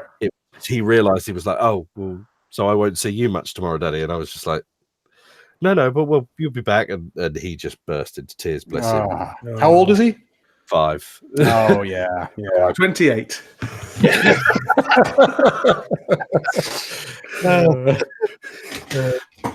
so I felt pretty bloody horrific. Well, I'd say what 97% of parenting is crippling guilt. Yeah, roughly that. Yeah. And the other bit is just anxiety and terror. Anxiety and terror. Yeah. Mm-hmm. Yeah. No, it's not good. But at least that shows he. Well, he wants to spend time with you. He values, I got to experience just how much my son loves me. Via devastating. By disappointing him. Yeah. It's both awful and horrible in equal. Yeah. Indeed. Have a nice family day out. And get some stuff done. I've hidden from the kids mainly today, to be honest. But I'm spending a lot of time with them tomorrow. So that's what are you doing tomorrow? I've got a kids game club. Yeah. That's right. That's tomorrow. Nice. That's tomorrow. And then I love the fact that the explanation started with when you spend time with the kids. Well, because I've got a barbecue at my in-laws' house, which not only is it significantly not barbecue weather, no, it's not going to be. But it's also at my in-laws' house. But I will see. They're very nice people. I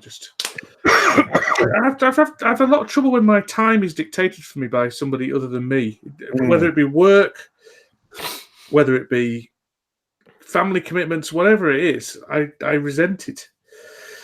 Yeah, I have a funny thing, because obviously I'm a manager. I actually quite like, sometimes I just think, could somebody just tell me what to do?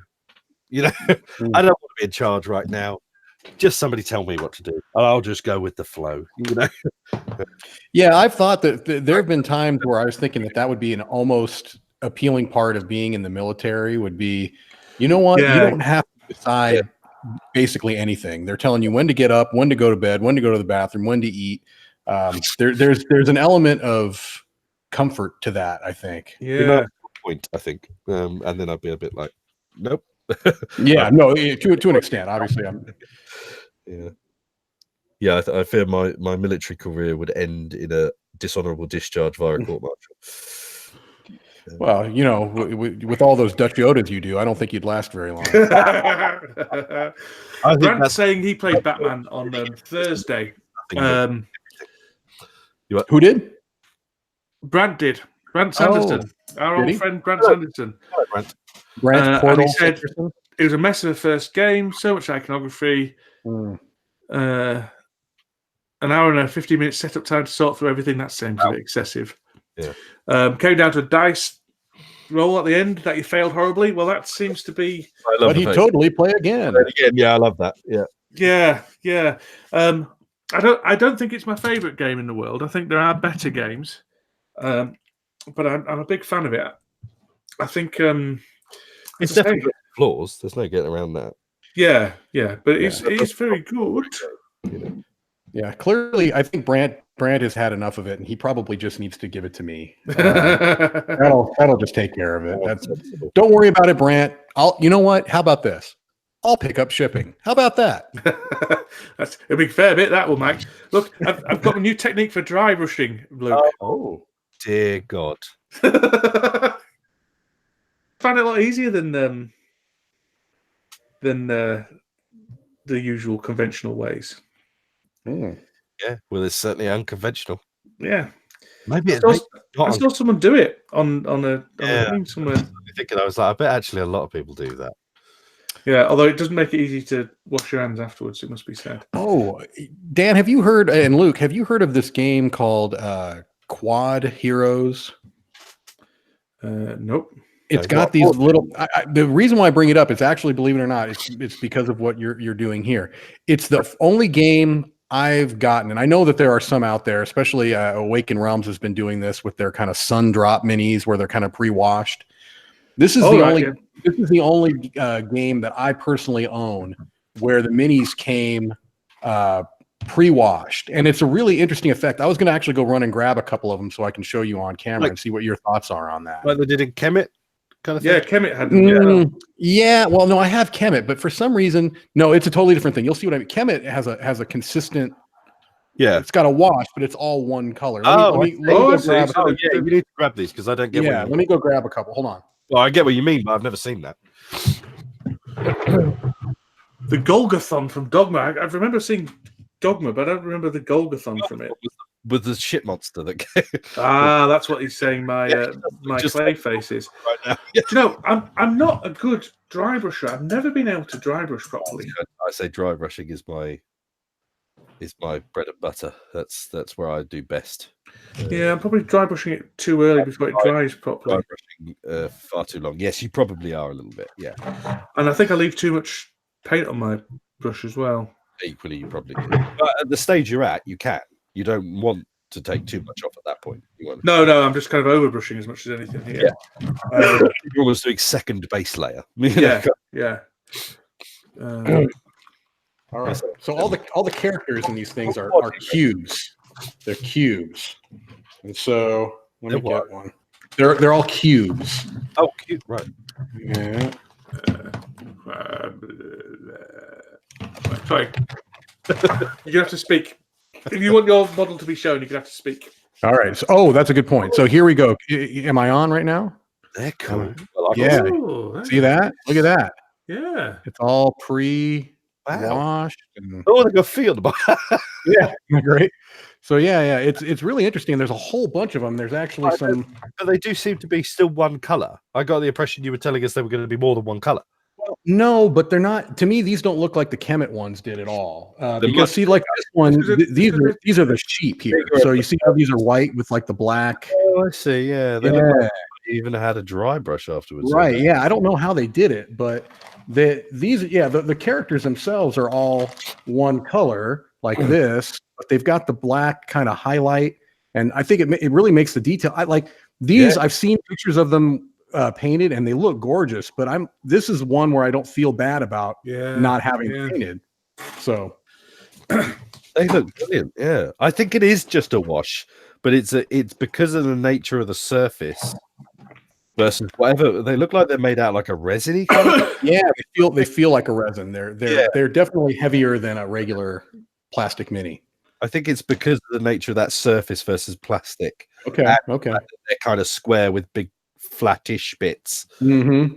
Maybe that's why it looks a bit different, but they look bloody good, whatever they are, however they've done. It's funny. I've been described as square with flattish bits before too. So I've been described as round for a long time. oh, Brant said that it wasn't his copy of Batman. That's not a problem. You can just go ahead and take that one. And, Which mission did you do, Brad? Sorry, we don't need to he's not talking to us, Dan. You realize that? I'm not happy with the level of dry brushing I'm doing here. Oh, man, I've got to take. Okay. You have made him look like milk chocolate face rather than. Yeah, I'm not. Face.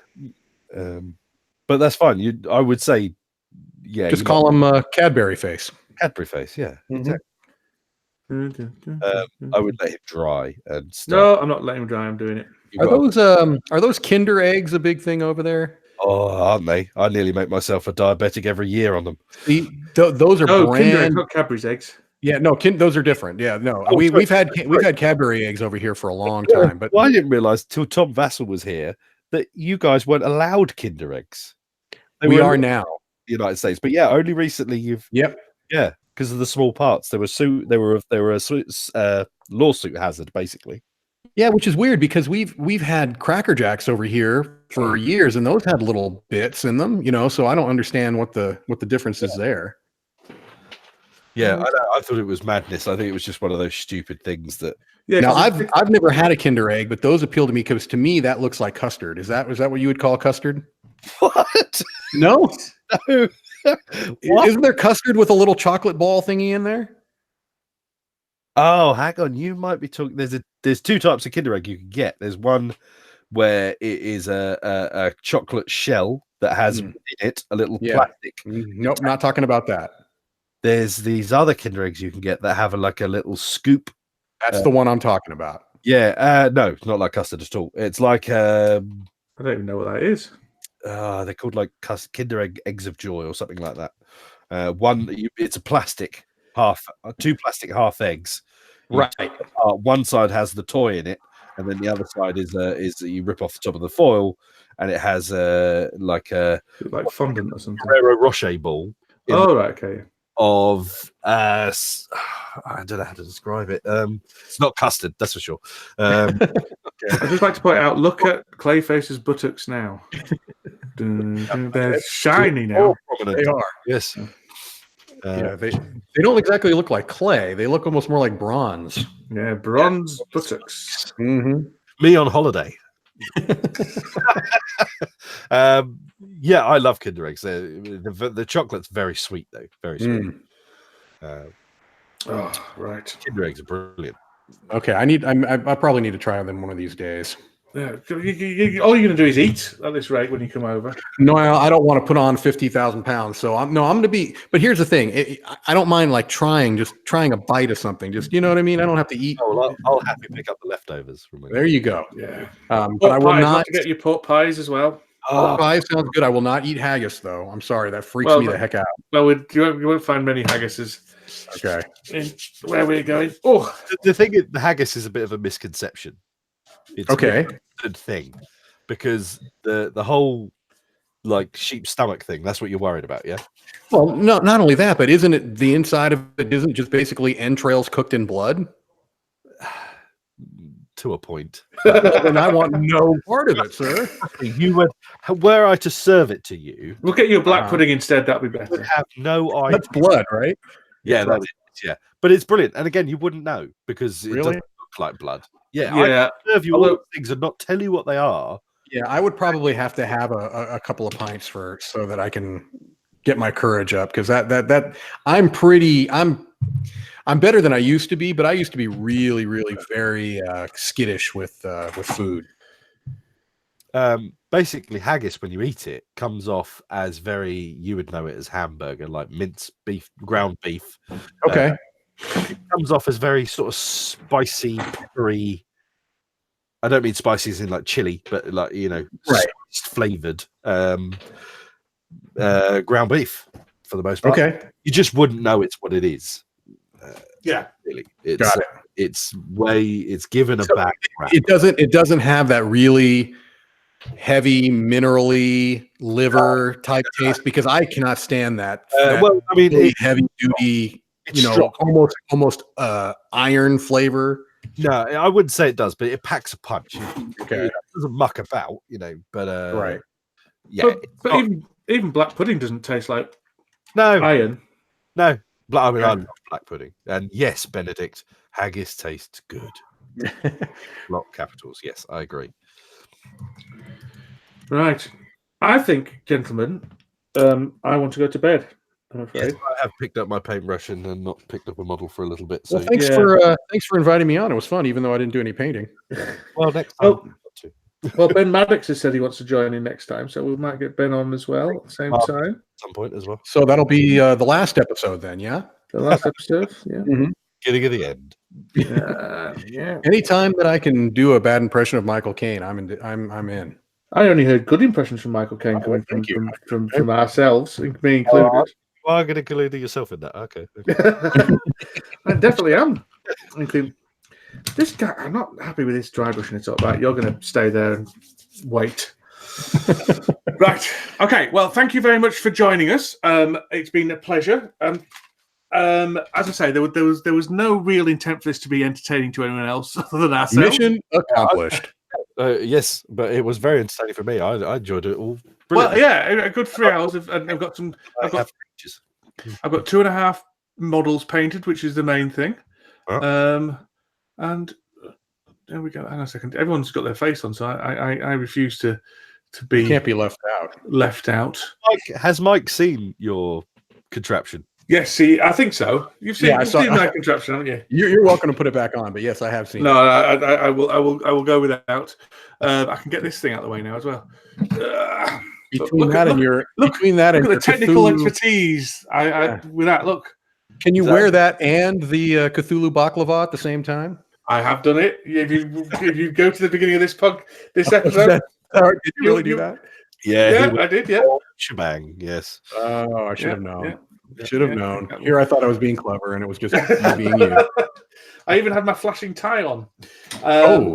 Yeah. I think giving Tom Vast money there.